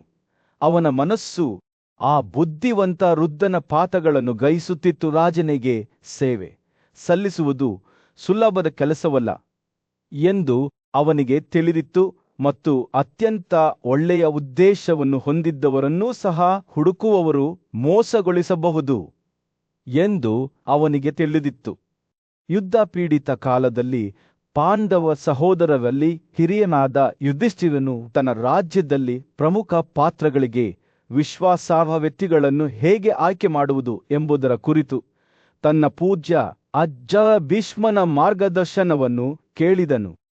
ಆಡಳಿತದಲ್ಲಿ ಸಮಗ್ರತೆ ಮತ್ತು ನಿಷ್ಠೆಯ ಮಹತ್ವವನ್ನು ಅರಿತ ಬುದ್ಧಿವಂತ ಮತ್ತು ವಯಸ್ಸಾದ ಭೀಷ್ಮನು ಯುಧಿಷ್ಠಿರನೊಂದಿಗೆ ತನ್ನ ಒಳನೋಟಗಳನ್ನು ಹಂಚಿಕೊಳ್ಳಲು ಪ್ರಾರಂಭಿಸಿದನು. ಅಹಿಂಸೆ ಅಥವಾ ನಮ್ರತೆ ಆತ್ಮಪವಿಲಿದಳಹಾರ ಆತ್ಮಸಂಯಮ, ಸತ್ಯ ಮತ್ತು ದಯಾ, ಪ್ರಾಮಾಣಿಕತೆ ಇವುಗಳು ಭೀಷ್ಮನು ಶಾಸಕರಿಗೆ ಅಗತ್ಯವೆಂದು ಪರಿಗಣಿಸಿದ ಅತ್ಯಗತ್ಯ ಗುಣಗಳಾಗಿವೆ. ಬಹಳ ಧೈರ್ಯ, ಕಲಿಕೆ ಮತ್ತು ರಾಜನಿಗೆ ಭಕ್ತಿ ಹೊಂದಿರುವ ವ್ಯಕ್ತಿಗಳನ್ನು ಸಂಕಷ್ಟದ ಸಮಯದಲ್ಲಿ ಯುದ್ಧದ ಮಂತ್ರಿಗಳಾಗಿ ಆಯ್ಕೆ ಮಾಡಬೇಕು ಎಂದು ಅವರು ಒತ್ತಿ ಹೇಳಿದರ ನಂತರ ಭೀಷ್ಮನು ಆ ಸ್ಥಾನಿಕನ ಗುಣಲಕ್ಷಣಗಳನ್ನು ವಿವರಿಸಿದನು. ರಾಜರ ಪರವಾಗಿ ಯಾವಾಗಲೂ ತಮ್ಮ ಅಧಿಕಾರವನ್ನು ಚಲಾಯಿಸುವ ಮತ್ತು ಸಮೃದ್ಧಿ ಮತ್ತು ಪ್ರತಿಕೂಲತೆಗಳೆರಡರಲ್ಲೂ ನಿಷ್ಠರಾಗಿರುವ ಉನ್ನತ ವಂಶದ ವ್ಯಕ್ತಿ. ಸೇನೆಯ ಅಧಿಕಾರಿಗಳಿಗೆ ಅವರು ರಾಜ್ಯದೊಳಗೆ ಜನಿಸಿದ ಬುದ್ಧಿವಂತಿಕೆ, ಸೌಂದರ್ಯ, ಕಲಿಕೆ, ಘನತೆ ಮತ್ತು ರಾಜನಿಗೆ ಭಕ್ತಿ ಹೊಂದಿರುವ ವ್ಯಕ್ತಿಗಳನ್ನು ಶಿಫಾರಸು ಮಾಡಿದರು. ಆದಾಗ್ಯೂ ಕೇವಲ ವೈಯಕ್ತಿಕ ಲಾಭಕ್ಕಾಗಿ ತನ್ನನ್ನು ಆರಾಧಿಸುವವರ ವಿರುದ್ಧ ಭಿಕ್ಷೆ ಬೇಡುವ ಭಿಕ್ಷುಕನಂತೆ ಯುಧಿಷ್ಠಿರನಿಗೆ ಭೀಮನು ಎಚ್ಚರಿಕೆ ನೀಡಿದನು. ಒಳ್ಳೆಯ ಜನನ ಮತ್ತು ನಡವಳಿಕೆ ಇರುವ ಚಿಹ್ನೆಗಳು ಮತ್ತು ಸನ್ನೆಗಳನ್ನು ಓದಬಲ್ಲ, ಕ್ರೌರ್ಯದಿಂದ ನಿರ್ಗತಿಕರಾಗಿರುವ ಮತ್ತು ಯಾವಾಗಲೂ ತಮ್ಮ ಯಜಮಾನನ ಒಳ್ಳೆಯದನ್ನು ಬಯಸುವ ಮಂತ್ರಿಗಳನ್ನು ನೇಮಿಸುವಂತೆ ಅವನು ರಾಜನಿಗೆ ಸಲಹೆ ನೀಡಿದನು. ಭೀಷ್ಮನು ಆದರ್ಶ ಮಂತ್ರಿಯ ಗುಣಗಳನ್ನು ವಿವರಿಸುವುದನ್ನು ಮುಂದುವರೆಸಿದನು. ನಡವಳಿಕೆಯಲ್ಲಿ ಬದಲಾರದ ಕಲಿಕೆ ಮತ್ತು ಉತ್ತಮ ನಡವಳಿಕೆಯನ್ನು ಹೊಂದಿದ್ದ, ಅತ್ಯುತ್ತಮ ಪ್ರತಿಜ್ಞೆಗಳನ್ನು ಆಚರಿಸಿದ, ದೊಡ್ಡ ಹೃದಯದ ಮಾತಿನಲ್ಲಿ ಸತ್ಯವಂತ ಮತ್ತು ರಾಜನ ವ್ಯವಹಾರಗಳಿಗೆ ಗಮನ ನೀಡುವವನು, ಅಗೌರವ, ದುಷ್ಟ ಅಥವಾ ಒಳ್ಳೆಯ ಅಭ್ಯಾಸಗಳಿಂದ ದೂರವಾದವರ ವಿರುದ್ಧವೂ ಆತ ಎಚ್ಚರಿಕೆ ನೀಡಿದ್ದನು. ಕಠಿಣ ನಿರ್ಧಾರಗಳನ್ನು ತೆಗೆದುಕೊಳ್ಳುವ ವಿಷಯ ಬಂದಾಗ ಭೀಷ್ಮನು ಯುಧಿಷ್ಠಿರನಿಗೆ ಒಬ್ಬ ವ್ಯಕ್ತಿಯ ಸಲುವಾಗಿ ಅನೇಕರನ್ನು ತ್ಯಜಿಸದಂತೆ ಸಲಹೆ ನೀಡಿದನು. ಆ ವ್ಯಕ್ತಿಯು ಇತರರನ್ನು ಮೀರಿಸುವ ಹಲವಾರು ಸಾಧನೆಗಳನ್ನು ಹೊಂದಿಲ್ಲದಿದ್ದರೆ ಬುದ್ಧಿವಂತ ವೃದ್ಧನು ನಂತರ ಶ್ರೇಷ್ಠತೆಯ ಗುರುತುಗಳನ್ನು ಪಟ್ಟಿ ಮಾಡಿದನು. ಪರಾಕ್ರಮ, ಖ್ಯಾತಿಯನ್ನು ತರುವ ಅನ್ವೇಷಣೆಗಳಿಗೆ ಭಕ್ತಿ ಮತ್ತು ಆರೋಗ್ಯಕರ ನಿರ್ಬಂಧಗಳನ್ನು ಪಾಲಿಸುವುದು, ವಿನಮ್ರ ಮಾತಿನಲ್ಲಿ ಸತ್ಯವಂತ, ಕೋಪದಲ್ಲಿ ಕ್ಷಮಿಸುವ, ತನ್ನ ಆತ್ಮವನ್ನು ನಿಯಂತ್ರಣದಲ್ಲಿಟ್ಟುಕೊಳ್ಳುವ ಮತ್ತು ಘನತೆಯ ಪ್ರಜ್ಞೆಯನ್ನು ಹೊಂದಿರುವ ಸಲಹೆಗಾರನನ್ನು ನೇಮಿಸಿಕೊಳ್ಳುವ ಮಹತ್ವವನ್ನು ಭೀಷ್ಮ ಒತ್ತಿ ಹೇಳಿದರು. ಅಂತಹ ವ್ಯಕ್ತಿಯು ತಮ್ಮ ವೈರಿಗಳನ್ನು ಸಹ ನಿಶಸ್ತ್ರಗೊಳಿಸಲು ಮತ್ತು ಅವರನ್ನು ಸ್ನೇಹಿತರನ್ನಾಗಿ ಪರಿವರ್ತಿಸಲು ಸಾಧ್ಯವಾಗುತ್ತದೆ ಎಂದು ಅವರು ಒತ್ತಿ ಹೇಳಿದರು. ಯುಧಿಷ್ಠಿರನು ಭೀಷ್ಮನ ಮಾತುಗಳನ್ನು ಶ್ರದ್ಧೆಯಿಂದ ಆಲಿಸುತ್ತಿದ್ದಂತೆ ತನ್ನ ರಾಜ್ಯದಲ್ಲಿ ಪ್ರಮುಖ ಪಾತ್ರಗಳಿಗೆ ವಿಶ್ವಾಸಾರ್ಹ ವ್ಯಕ್ತಿಗಳನ್ನು ಆಯ್ಕೆ ಮಾಡುವ ಗಂಭೀರತೆಯನ್ನು ಅರಿತುಕೊಂಡನು. ಅಂತಹ ಮಂತ್ರಿಯು ಅರಸನನ್ನು ಬೆಂಕಿಯಂತೆ ನಾಶಪಡಿಸಬಹುದು ಎಂದು ಎಚ್ಚರಿಸಿದ ಬುದ್ಧಿವಂತ ವೃದ್ಧನು ತನಗೆ ನಿಸರಲ್ಲದವರನ್ನು ನಂಬದಂತೆ ಎಚ್ಚರಿಸಿದನು. ನಂತರ ಭೀಷ್ಮನು ಮಂತ್ರಿಯ ಆದರ್ಶ ಗುಣಗಳನ್ನು ವಿವರಿಸಿದನು. ಅಹಂಕಾರ, ಉತ್ತಮ ಮನೋಭಾವ, ಶಕ್ತಿ, ತಾಳ್ಮೆ, ಕ್ಷಮೆ, ಶುದ್ಧತೆ, ನಿಷ್ಠೆ, ದೃಢತೆ ಮತ್ತು ಧೈರ್ಯದಿಂದ ಕಳಂಕಿತವಾದ ಬುದ್ಧಿವಂತಿಕೆ. ಅವನು ಯುಧಿಷ್ಠಿರನಿಗೆ ಸಲಹೆ ನೀಡಿದನು. ಶಾಂತವಾದ ಸಭೆಯ ಮಧ್ಯದಲ್ಲಿ ಭೀಷ್ಮನು ಯುಧಿಷ್ಠಿರನನ್ನು ಗೌರವದ ವಾತಾವರಣದಿಂದ ನೋಡಿದನು. ಈ ಸಂದರ್ಭದಲ್ಲಿ, ನನ್ನ ರಾಜಕುಮಾರನೇ, ಅವನು ತನ್ನ ಧ್ವನಿಯನ್ನು ತಗ್ಗಿಸಿ ಕಳತೊಡಗಿದನು. ಅನೇಕ ವರ್ಷಗಳಿಂದ ನನಗೆ ಮಾರ್ಗದರ್ಶನ ನೀಡಿದ ಒಂದು ಪ್ರಾಚೀನ ಕಥೆಯನ್ನು ನಾನು ನಿಮ್ಮೊಂದಿಗೆ ಹಂಚಿಕೊಳ್ಳಲು ಬಯಸುತ್ತೇನೆ. ಸೂರ್ಯನ ಕಿರಣಗಳು ಭೂದೃಶ್ಯದಾದ್ಯಂತ ನೃತ್ಯ ಮಾಡುತ್ತಿರುವಾಗ ಬುದ್ಧಿವಂತ ಋಷಿಯಾದ ಬೃಹಸ್ಪತಿಯು ಮತ್ತು ಪರಾಕ್ರಮಶಾಲಿ ದೇವರಾದ ಶಕ್ರನ ನಡುವೆ ಸಂಭಾಷಣೆ ಪ್ರಾರಂಭವಾಯಿತು. ಗಾಳಿಯು ಬಿಡುವ ಹೂವುಗಳ ಸಿಹಿ ಪರಿಮಳದಿಂದ ತುಂಬಿತ್ತು. ಶಕ್ರನು ಕೇಳಿದನು, ಓ ಪೂಜ್ಯನೇ, ಯಾವ ಒಂದು ಕಾರ್ಯವು ಒಬ್ಬ ವ್ಯಕ್ತಿಯನ್ನು ಶ್ರೇಷ್ಠತೆಗೆ ಏರಿಸಬಲ್ಲದು ಎಂದು ನನಗೆ ತಿಳಿಸಿ. ಎಲ್ಲಾ ಜೀವಿಗಳಲ್ಲಿ ಯಾವುದು ಅವರಿಗೆ ಮೆಚ್ಚುಗೆಯನ್ನು ತರಬಲ್ಲದು? ಒಂದು ಸ್ಪಷ್ಟವಾದ ರಾತ್ರಿಯಲ್ಲಿ ಬೃಹಸ್ಪತಿಯ ಕಣ್ಣುಗಳು ನಕ್ಷತ್ರಗಳಂತೆ ಹೊಳೆಯುತ್ತಿದ್ದವು. ಅವರು ಉತ್ತರಿಸಿದರು, ಶಕ್ರ ಮಾತಿನ ಸಮ್ಮತಿಯು ಕೀಲಿಯನ್ನು ಹೊಂದಿದೆ. ಈ ಸದ್ಗುಣವನ್ನು ಅಭ್ಯಾಸ ಮಾಡುವುದರಿಂದ ಒಬ್ಬನು ಎಲ್ಲಾ ಜೀವಿಗಳಲ್ಲಿ ಪ್ರೀತಿ ಮತ್ತು ಗೌರವದ ವಸ್ತುವಾಗುತ್ತಾನೆ. ಇದು ಕೇಳುವವರಿಗೆ ಸಂತೋಷವನ್ನು ತರುತ್ತದೆ ಮತ್ತು ಪ್ರತಿ ಸೌಮ್ಯ ಪದದಿಂದ ಒಬ್ಬನು ಪ್ರೀತಿಯ ಬಂಧಗಳನ್ನು ರೂಪಿಸುತ್ತಾನೆ. ಬೃಹಸ್ಪತಿಯವರು ಮಾತನಾಡುತ್ತಿದ್ದಂತೆ ಅವರ ಮಾತುಗಳು ಪ್ರಶಾಂತವಾದ ಕಾಡಿನ ಮೆರುಗುಗಳ ಚಿತ್ರಗಳನ್ನು ರೂಪಿಸಿದವು. ಅಲ್ಲಿ ಪಕ್ಷಿಗಳು ರಕ್ತದ ಎಲೆಗಳೊಂದಿಗೆ ಸಾಮರಸ್ಯದಿಂದ ಹಾಡುತ್ತಿದ್ದವು. ಕಠಿಣವಾಗಿ ಮಾತನಾಡುವ ವ್ಯಕ್ತಿಯು ಹುಬ್ಬುಗಳಿಂದ ಕೆತ್ತಲ್ಪಟ್ಟ ಮುಖವು ಎಲ್ಲಾ ಜೀವಿಗಳ ನಡುವೆ ಬಹಿಷ್ಕೃತನಾಗುತ್ತಾನೆ ಎಂದು ಅವರು ಎಚ್ಚರಿಸಿದರು. ಆದರೆ ಇತರರನ್ನು ನಗು ಮತ್ತು ದಯೆ ಮಾತುಗಳಿಂದ ಸ್ವಾಗತಿಸುವವನು ಅವರ ಹೃದಯಗಳನ್ನು ಗೆಲ್ಲುತ್ತಾನೆ. ಸಕ್ರನು ತನ್ನ ಅಭಿವ್ಯಕ್ತಿಯನ್ನು ಕುತೂಹಲ ಮತ್ತು ಚಿಂತನೆಯ ಮಿಶ್ರಣವಾಗಿ ಶ್ರದ್ಧೆಯಿಂದ ಆಲಿಸಿದನು. ಅವನು ಕೇಳಿದ ಆಹ್ಲಾದಕರ ಭಾಷಣವಿಲ್ಲದೆ ನೀಡಲಾಗುವ ಉಡುಗೊರೆಗಳು ಸಹ ಸ್ವೀಕರಿಸುವವರಿಗೆ ಯಾವುದೇ ಸಂತೋಷವನ್ನು ತರುವುದಿಲ್ಲವೇ?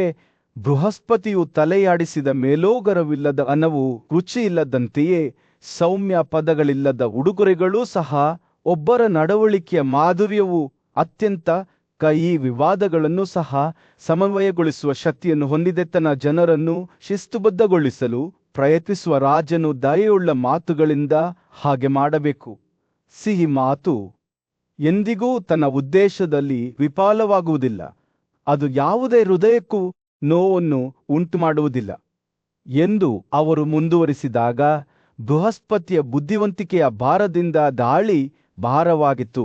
ಆಳವಾದ ತಿಳುವಳಿಕೆಯ ಕ್ಷಣದಲ್ಲಿ ಸಕ್ರನು ತನ್ನ ತಲೆಯನ್ನು ಒಪ್ಪಿಕೊಂಡು ತಲೆಯಾಡಿಸಿದನು. ಭೀಷ್ಮನು ಕತ್ತಲೆಯನ್ನು ಮುಕ್ತಾಯಗೊಳಿಸುತ್ತಿದ್ದಂತೆ ಅವನ ಕಣ್ಣುಗಳು ಯುಧಿಷ್ಠಿರನ ಮೇಲೆ ಮುಚ್ಚಿ ಮಾತನಾಡದ ನಿರೀಕ್ಷೆಯಿಂದ ತುಂಬಿದವು. ಹೀಗೆ ಬೃಹಸ್ಪತಿಯ ಮಾತುಗಳಿಂದ ಮಾರ್ಗದರ್ಶಿಸಲ್ಪಟ್ಟ ಸಕ್ರನು ಈ ಸದ್ಗುಣವನ್ನು ಸಾಕಾರಗೊಳಿಸಲು ಪ್ರಾರಂಭಿಸಿದನು ಎಂದು ಅವನು ಮೃದುವಾಗಿ ಹೇಳಿದನು. ನನ್ನ ರಾಜಕುಮಾರನೇ, ನಾನು ನಿನ್ನನ್ನು ಅವರ ಹೆಜ್ಜೆಗುರುತುಗಳನ್ನು ಅನುಸರಿಸಲು ಮತ್ತು ಸಮ್ಮತವಾದ ಮಾತಿನ ಕಲೆಯನ್ನು ಬೆಳೆಸಿಕೊಳ್ಳುವಂತೆ ಬೇಡಿಕೊಳ್ಳುತ್ತೇನೆ. ದೊಡ್ಡ ಸಭೆಯ ಮಧ್ಯದಲ್ಲಿ ರಾಜ ಯುಧಿಷ್ಠಿರನು ರಾಜನಾಗಿ ದೊಡ್ಡ ಆಶೀರ್ವಾದ ಮತ್ತು ಶಾಶ್ವತ ಖ್ಯಾತಿಯನ್ನು ಪಡೆಯುವ ಹಾದಿಯಲ್ಲಿ ಪೂಜ್ಯ ಮತ್ತು ಬುದ್ಧಿವಂತ ಹಿರಿಯನಾದ ಭೀಷ್ಮನ ಸಲಹೆಯನ್ನು ಕೇಳಿದನು. ವಿನಮ್ರತೆ ಮತ್ತು ಗೌರವದಿಂದ ಯುಧಿಷ್ಠಿರನು ಧಾರ್ಮಿಕ ಆಡಳಿತದ ರಹಸ್ಯಗಳನ್ನು ಬಹಿರಂಗಪಡಿಸುವಂತೆ ಭೀಷ್ಮನನ್ನು ಕೇಳಿದನು. ರಾತ್ರಿಯ ಆಕಾಶದಲ್ಲಿ ನಕ್ಷತ್ರಗಳಂತೆ ಹೊಳೆಯುತ್ತಿರುವ ತನ್ನ ಕಣ್ಣುಗಳೊಂದಿಗೆ ಭೀಷ್ಮನು ಬುದ್ಧಿವಂತಿಕೆಯ ಮಾತುಗಳನ್ನು ಮಾತನಾಡಲು ಪ್ರಾರಂಭಿಸಿದನು. ಶುದ್ಧವಾದ ಆತ್ಮ ಮತ್ತು ತನ್ನ ಪ್ರಜೆಗಳನ್ನು ರಕ್ಷಿಸುವ ಬದ್ಧತೆಯೊಂದಿಗೆ ಆರುವ ರಾಜನು ತನ್ನನ್ನು ತಾನು ನ್ಯಾಯಯುತವಾಗಿ ನಡೆಸುವ ಮೂಲಕ ಈ ಜೀವನದಲ್ಲಿ ಮತ್ತು ಮುಂದಿನ ಜೀವನದಲ್ಲಿ ಅರ್ಹತೆ ಮತ್ತು ಖ್ಯಾತಿಯನ್ನು ಗಳಿಸುತ್ತಾನೆ. ಅವನು ತನ್ನ ಆಲೋಚನೆಗಳನ್ನು ಸಂಗ್ರಹಿಸಿದಂತೆ ವಿರಾಮಗೊಳಿಸಿದನು. ಯುಧಿಷ್ಠಿರನ ಕುತೂಹಲವು ಕೆರಳಿಸಿತು ಮತ್ತು ಒಬ್ಬ ರಾಜನು ವಿವಿಧ ವ್ಯಕ್ತಿಗಳ ಬಗ್ಗೆ ಹೇಗೆ ವರ್ತಿಸಬೇಕು ಎಂಬುದನ್ನು ವಿವರಿಸಲು ಅವನು ಭೀಷ್ಮನನ್ನು ಕೇಳಿದನು. ಯುಧಿಷ್ಠಿರನ ಬುದ್ಧಿವಂತಿಕೆಯನ್ನು ಒಪ್ಪಿಕೊಂಡ ಭೀಷ್ಮನು ಆದರೆ ಎಲ್ಲಾ ಸದ್ಗುಣಗಳನ್ನು ಹೊಂದಿರುವ ವ್ಯಕ್ತಿಯನ್ನು ಕಂಡುಕೊಳ್ಳುವ ಅಪರೂಪವನ್ನೂ ಸಹ ಒಪ್ಪಿಕೊಂಡನು. ಸಂಕ್ಷಿಪ್ತವಾಗಿ ಹೇಳುವುದಾದರೆ, ಎಚ್ಚರಿಕೆಯಿಂದ ಹುಡುಕಿದರೂ ಸಹ ಈ ರೀತಿಯ ನಡವಳಿಕೆಯನ್ನು ಕಂಡುಹಿಡಿಯುವುದು ತುಂಬಾ ಕಷ್ಟವೆಂದು ಅವನು ಹೇಳಿದನು. ನಂತರ ಭೀಷ್ಮನು 4 ವಿದ್ವಾಂಸ ಬ್ರಾಹ್ಮಣರು, 8 ಕ್ಷತ್ರಿಯರು, 21 ವೈಶ್ಯರು, 3 ಶೂದ್ರರು ಮತ್ತು ಒಬ್ಬ ಸೂತನನ್ನು ಒಳಗೊಂಡ ರಾಜನ ಪರಿಷತ್ತಿನ ಆದರ್ಶ ಸಂಯೋಜನೆಯನ್ನು ವಿವರಿಸಿದನು. ಪ್ರತಿಯೊಬ್ಬ ಸದಸ್ಯರು ಕನಿಷ್ಠ 50 ವರ್ಷ ವಯಸ್ಸಿನವರಾಗಿರಬೇಕು. ಘನತೆ, ಅಸೂಯೆ ಮತ್ತು ಶ್ರುತಿ ಮತ್ತು ಸ್ಮೃತಿಗಳಲ್ಲಿ ಪರಿಣತಿಯನ್ನು ಹೊಂದಿರಬೇಕು.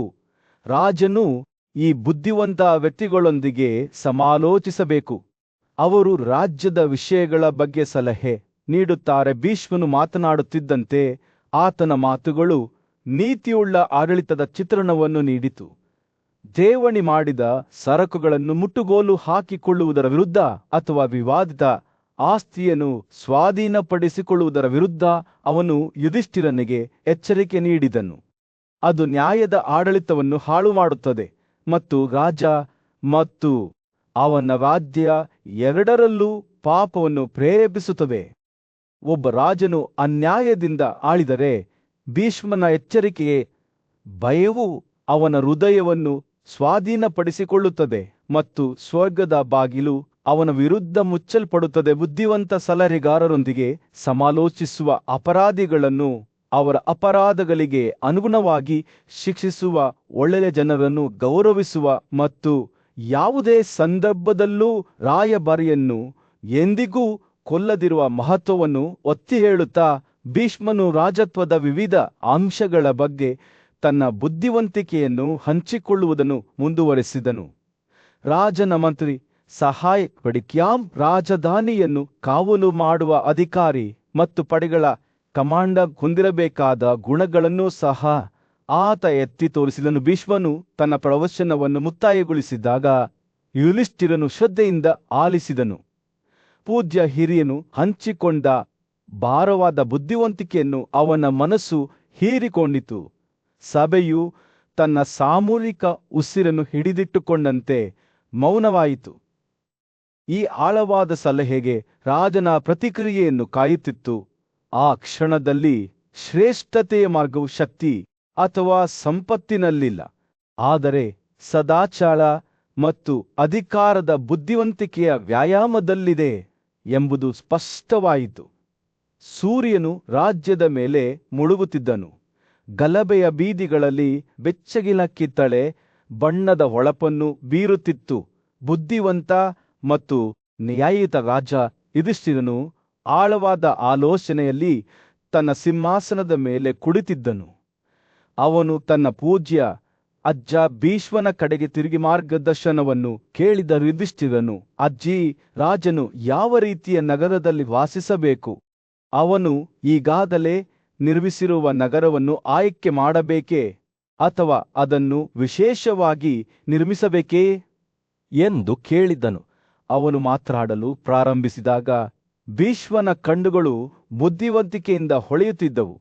ಓ ಭರತ, ಯಾವ ನಡವಳಿಕೆಯನ್ನು ಅನುಸರಿಸಬೇಕು ಮತ್ತು ರಾಜನು ವಾಸಿಸಬೇಕಾದ ನಗರಕ್ಕೆ ಸಂಬಂಧಿಸಿದಂತೆ ಯಾವ ರಕ್ಷಣೆಗಳನ್ನು ಅಳವಡಿಸಿಕೊಳ್ಳಬೇಕು ಎಂಬುದರ ಬಗ್ಗೆ ವಿಚಾರಿಸುವುದು ಸೂಕ್ತವಾಗಿದೆ.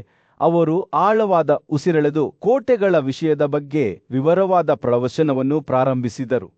6 ವಿಭಿನ್ನ ರೀತಿಯ ಕೋಟೆಗಳೆಂದರೆ ಜಲಕೋಟೆಗಳು, ಭೂಕೋಟೆಗಳು, ಬೆಟ್ಟ ಕೋಟೆಗಳು, ಮಾನವ ಕೋಟೆಗಳು, ಮಣ್ಣಿನ ಕೋಟೆಗಳು ಮತ್ತು ಅರಣ್ಯ ಕೋಟೆಗಳು. ಭೀಷ್ಮನು ಆದರ್ಶ ನಗರವನ್ನು ವಿವರಿಸಿದಂತೆ ಯುಧಿಷ್ಠಿರನು ಶ್ರದ್ಧೆಯಿಂದ ಆಲಿಸಿದನು. ರಾಜನು ತನ್ನ ನಗರಗಳನ್ನು ಎಲ್ಲಾ ರೀತಿಯ ಸಂಪತ್ತು ಮತ್ತು ಇತರೆಲ್ಲಾ ಉಪಯುಕ್ತ ವಸ್ತುಗಳನ್ನು ಹೇರಳವಾಗಿ ಹೊಂದಿರುವಂತೆ ನಿರ್ಮಿಸಬೇಕು ಎಂದು ಹೇಳಿದರು. ಅವನು ಒಂದು ಕೋಟೆಯಿಂದ ರಕ್ಷಿಸಲ್ಪಟ್ಟಿರುವ ನಗರದಲ್ಲಿ ವಾಸಿಸಬೇಕು. ಅದು ಹೇರಳವಾದ ಅಕ್ಕಿ ಮತ್ತು ಶಸ್ತ್ರಾಸ್ತ್ರಗಳನ್ನು ಹೊಂದಿದ್ದು ಅಭೇದ್ಯ ಗೋಡೆಗಳು ಮತ್ತು ಕಂದಕದಿಂದ ರಕ್ಷಿಸಲ್ಪಟ್ಟಿದೆ. ಭೀಷ್ಮನು ಮಾತನಾಡುತ್ತಿದ್ದಂತೆ ಯುಧಿಷ್ಠಿರನ ಕಣ್ಣುಗಳು ತಿಳುವಳಿಕೆಯೊಂದಿಗೆ ವಿಶಾಲವಾದವು. ಆನೆಗಳು ಮತ್ತು ಕುದುರೆಗಳು, ಕಾರುಗಳು ಮತ್ತು ಮೆಕ್ಯಾನಿಕಲ್ ಕಲೆಗಳಲ್ಲಿ ಪರಿಣಿತರಾದ ಪುರುಷರಿಂದ ತುಂಬಿದ ಗಲಭೆಯ ಬೀದಿಗಳನ್ನು ಅವನು ಕಲ್ಪಿಸಿಕೊಂಡನು. ನಗರವು ಸೌಂದರ್ಯ ಮತ್ತು ಸಂಗೀತದ ಸ್ಥಳವಾಗಿತ್ತು. ಅಲ್ಲಿ ವೈದಿಕ ಸ್ತೋತ್ರಗಳು ಗಾಳಿಯಲ್ಲಿ ಪ್ರತಿಧ್ವನಿಸುತ್ತಿದ್ದವು. ಭೀಷ್ಮನು ಯುಧಿಷ್ಠಿರನಿಗೆ ಮಾರ್ಗದರ್ಶನ ನೀಡುವುದನ್ನು ಮುಂದುವರೆಸಿದನು. ರಾಜನ ಕರ್ತವ್ಯಗಳು ಮತ್ತು ಜವಾಬ್ದಾರಿಗಳನ್ನು ವಿವರಿಸಿದನು. ಅವನು ತನ್ನ ನಗರಗಳು ಮತ್ತು ಪ್ರಾಂತ್ಯಗಳೆರಡರಲ್ಲೂ ಎಲ್ಲಾ ದುರುಪಯೋಗಗಳು ಮತ್ತು ದುಷ್ಕೃತ್ಯಗಳನ್ನು ಪರಿಶೀಲಿಸಬೇಕು ಎಂದು ಹೇಳಿದನು. ಅವನು ಎಲ್ಲ ರೀತಿಯ ನಿಬಂಧನೆಗಳನ್ನು ಸಂಗ್ರಹಿಸಲು ಮತ್ತು ತನ್ನ ಶಸ್ತ್ರಾಸ್ತ್ರಗಳನ್ನು ಎಚ್ಚರಿಕೆಯಿಂದ ತುಂಬಲು ನಿಯೋಜಿಸಬೇಕು. ಬುದ್ಧಿವಂತ ವೃದ್ಧ ಋಷಿಯು ನೀತಿವಂತರನ್ನು ಗೌರವಿಸುವ ಮತ್ತು ಅನೀತಿವಂತರನ್ನು ಶಿಕ್ಷಿಸುವ ಮಹತ್ವವನ್ನು ಒತ್ತಿ ಹೇಳಿದರು. ರಾಜನು ಸನ್ಯಾಸಿಗಳನ್ನು ಗೌರವಿಸಬೇಕು ಮತ್ತು ಸರಿಯಾದ ಸಮಯದಲ್ಲಿ ಅವರಿಗೆ ಉಡುಗೊರೆಗಳನ್ನು ನೀಡಬೇಕು ಎಂದು ಅವರು ಹೇಳಿದರು. ಭೀಷ್ಮನು ಮಾತನಾಡುವುದನ್ನು ಮುಗಿಸಿದಾಗ ಯುಧಿಷ್ಠಿರನು ತನ್ನ ಸಿಂಹಾಸನದಿಂದ ಎದ್ದು ನಿಂತನು. ಅವನ ಮುಖದ ಮೇಲೆ ದೃಢನಿಶ್ಚಯದ ನೋಟವಿತ್ತು. ಅಂತಹ ನಗರವನ್ನು ನಿರ್ಮಿಸಲು ಹೆಚ್ಚಿನ ಶ್ರಮ ಮತ್ತು ಸಮರ್ಪಣೆ ಬೇಕಾಗುತ್ತದೆ ಎಂದು ಅವನಿಗೆ ತಿಳಿದಿತ್ತು. ಆದರೆ ಅವನು ಸವಾಲನ್ನು ಸ್ವೀಕರಿಸಲು ಸಿದ್ಧನಾಗಿದ್ದನು. ಯುವರಾಜನ ಉತ್ಸಾಹದಿಂದ ಸಂತೋಷಗೊಂಡ ಭೀಷ್ಮನು ಮುಗುಣಕನು ರಾಜನು ವಾಸಿಸಬೇಕಾದ ನಗರದ ಸೂಚನೆಗಳನ್ನು ನಾನು ಈಗ ನಿನಗೆ ಸಂಕ್ಷಿಪ್ತವಾಗಿ ಹೇಳಿದ್ದೇನೆ ಎಂದು ಹೇಳಿದನು. ಮತ್ತು ಅದರೊಂದಿಗೆ ಯುಧಿಷ್ಠಿರನು ನ್ಯಾಯ ಮತ್ತು ಸಮೃದ್ಧಿಯ ಪ್ರಕಾಶಮಾನವಾದ ಉದಾಹರಣೆಯಾದ ನಗರವನ್ನು ನಿರ್ಮಿಸಲು ಹೊರಟನು. ತನ್ನ ಬುದ್ಧಿವಂತ ಮತ್ತು ನ್ಯಾಯಯುತ ಆಳ್ವಿಕೆಯಲ್ಲಿ ತನ್ನ ಜನರು ಅಭಿವೃದ್ಧಿ ಹೊಂದಬಹುದಾದ ದೊಡ್ಡ ಸಭೆಯ ಮಧ್ಯದಲ್ಲಿ ಹಿರಿಯ ಪಾಂಡವ ಸಹೋದರ ಯುಧಿಷ್ಠಿರನು ಭರತ ರಾಜವಂಶದ ಬುದ್ಧಿವಂತ ಮತ್ತು ಪೂಜ್ಯ ಅಜ್ಜನಾದ ಭೀಷ್ಮನ ಸಲಹೆಯನ್ನು ಕೇಳಿದನು. ಒಂದು ರಾಜ್ಯವನ್ನು ಹೇಗೆ ಬಲಪಡಿಸಬಹುದು ಮತ್ತು ರಕ್ಷಿಸಬಹುದು ಎಂಬುದರ ಕುರಿತು ತನ್ನ ಬುದ್ಧಿವಂತಿಕೆಯನ್ನು ಹಂಚಿಕೊಳ್ಳುವಂತೆ ಯುಧಿಷ್ಠಿರನು ವಿನಮ್ರತೆ ಮತ್ತು ಗೌರವದಿಂದ ಭೀಷ್ಮನನ್ನು ಕೇಳಿದನು. ಪ್ರಾಚೀನ ಋಷಿಮುನಿಗಳು ಸ್ಥಾಪಿಸಿದ ಸಂಕೀರ್ಣವಾದ ಆಡಳಿತ ವ್ಯವಸ್ಥೆಯನ್ನು ವಿವರಿಸಲು ಪ್ರಾರಂಭಿಸಿದಾಗ ಭೀಷ್ಮನ ಕಣ್ಣುಗಳು ಜ್ಞಾನದಿಂದ ಹೊಳೆಯುತ್ತಿದ್ದವು. ಪ್ರತಿ ಹಳ್ಳಿಗೆ ಒಬ್ಬ ಮುಖ್ಯಸ್ಥನನ್ನು ನೇಮಿಸಬೇಕು ಅವರು ಹೇಳಿದರು, ಮತ್ತು 10 ಹಳ್ಳಿಗಳಿಗೆ ಒಬ್ಬ ಸೂಪರಿಂಟೆಂಡೆಂಟ್ ಇರಬೇಕು. 20 ಹಳ್ಳಿಗಳ ಮೇಲ್ವಿಚಾರಣೆಯ ಅಧಿಕಾರಿಗಳೊಂದಿಗೆ ನಂತರ 100 ಮತ್ತು ಅಂತಿಮವಾಗಿ 1,000. ಭೀಷ್ಮನು ಮಾತನಾಡುವಾಗ ಅವನ ಮಾತುಗಳು ಯುಧಿಷ್ಠಿರನ ಮನಸ್ಸಿನಲ್ಲಿ ಎದ್ದುಕಾಣುವ ಚಿತ್ರಣವನ್ನು ನೀಡುತ್ತಿದ್ದವು. ಆ ಮುಖ್ಯಸ್ಥನು ಗ್ರಾಮಸ್ಥರನ್ನು ಎಚ್ಚರಿಕೆಯಿಂದ ಗಮನಿಸುತ್ತಿದ್ದನು, ಅವರ ಸಾಮರ್ಥ್ಯ ಮತ್ತು ದೌರ್ಬಲ್ಯಗಳನ್ನು ಗಮನಿಸಿದನು ಮತ್ತು ತನ್ನ ಮೇಲಿರುವ ಸೂಪರಿಂಟೆಂಡೆಂಟ್ಗೆ ವರದಿ ಮಾಡುತ್ತಿದ್ದನು. ಈ ವ್ಯವಸ್ಥೆಯನ್ನು ದಕ್ಷ ಮತ್ತು ನ್ಯಾಯಯುತವಾಗಿ ವಿನ್ಯಾಸಗೊಳಿಸಲಾಗಿತ್ತು. ಪ್ರತಿ ಅಧಿಕಾರಿಯು ನಿರ್ದಿಷ್ಟ ಸಂಖ್ಯೆಯ ಹಳ್ಳಿಗಳಿಗೆ ಜವಾಬ್ದಾರನಾಗಿರುತ್ತಾನೆ. ಆದರೆ ಭೀಷ್ಮನು ಅಲ್ಲಿಗೆ ನಿಲ್ಲಲಿಲ್ಲ. ಆತ ತೆರಿಗೆಯ ಮಹತ್ವವನ್ನು ವಿವರಿಸುತ್ತಾ ರಾಜನು ತಾನು ಮತ್ತು ತನ್ನ ಜನರಿಬ್ಬರೂ ಪ್ರಯೋಜನ ಪಡೆಯುವ ರೀತಿಯಲ್ಲಿ ತೆರಿಗೆಗಳನ್ನು ವಿಧಿಸಬೇಕು ಎಂದು ವಿವರಿಸಿದನು. ರಾಜನು ಯಾವಾಗಲೂ ತನ್ನ ಜನರಲ್ಲಿ ದ್ವೇಷಕ್ಕೆ ಕಾರಣವಾಗುವ ಕೃತ್ಯಗಳನ್ನು ತಪ್ಪಿಸಬೇಕು ಎಂದು ಆತ ಎಚ್ಚರಿಸಿದನು. ದ್ವೇಷಕ್ಕೆ ಗುರಿಯಾಗುವ ರಾಜನು ತನ್ನ ಒಳಿತಿಗಾಗಿ ಏನನ್ನೂ ಪಡೆಯಲು ಸಾಧ್ಯವಿಲ್ಲ. ಯುಧಿಷ್ಠಿರನು ಭೀಷ್ಮನ ಮಾತುಗಳನ್ನು ಶ್ರದ್ಧೆಯಿಂದ ಆಲಿಸಿದನು. ಮರುದ್ಯಾನದಲ್ಲಿ ಒಣಗಿದ ಪ್ರಯಾಣಿಕರಂತೆ ಕುಡಿಯುತ್ತಿದ್ದನು. ಅವನು ಭೀಷ್ಮನ ಸಲಹೆಯಲ್ಲಿನ ಬುದ್ಧಿವಂತಿಕೆಯನ್ನು ನೋಡಿದನು ಮತ್ತು ಅವನಿಂದ ಕಲಿಯುವುದು ಅತ್ಯಗತ್ಯ ಎಂದು ತಿಳಿದನು. ಭೀಷ್ಮನು ಮುಂದುವರಿಸಿದನು, ರಾಜನು ತನ್ನ ರಾಜ್ಯವನ್ನು ತನ್ನ ತಾಯಿಯ ಹಾಲನ್ನು ಹೀರುವ ಕರುವಿನಂತೆ ಹಾಲು ಕುಡಿಸಬೇಕು. ಹಸುವನ್ನು ಅತಿಯಾಗಿ ಹಾಲು ಕುಡಿಸಿದರೆ ಕರು ದುರ್ಬಲಗೊಳ್ಳುತ್ತದೆ ಮತ್ತು ಅದರ ಮಾಲೀಕನಿಗೆ ಹೆಚ್ಚು ಸೇವೆ ಸಲ್ಲಿಸಲು ಸಾಧ್ಯವಿಲ್ಲ.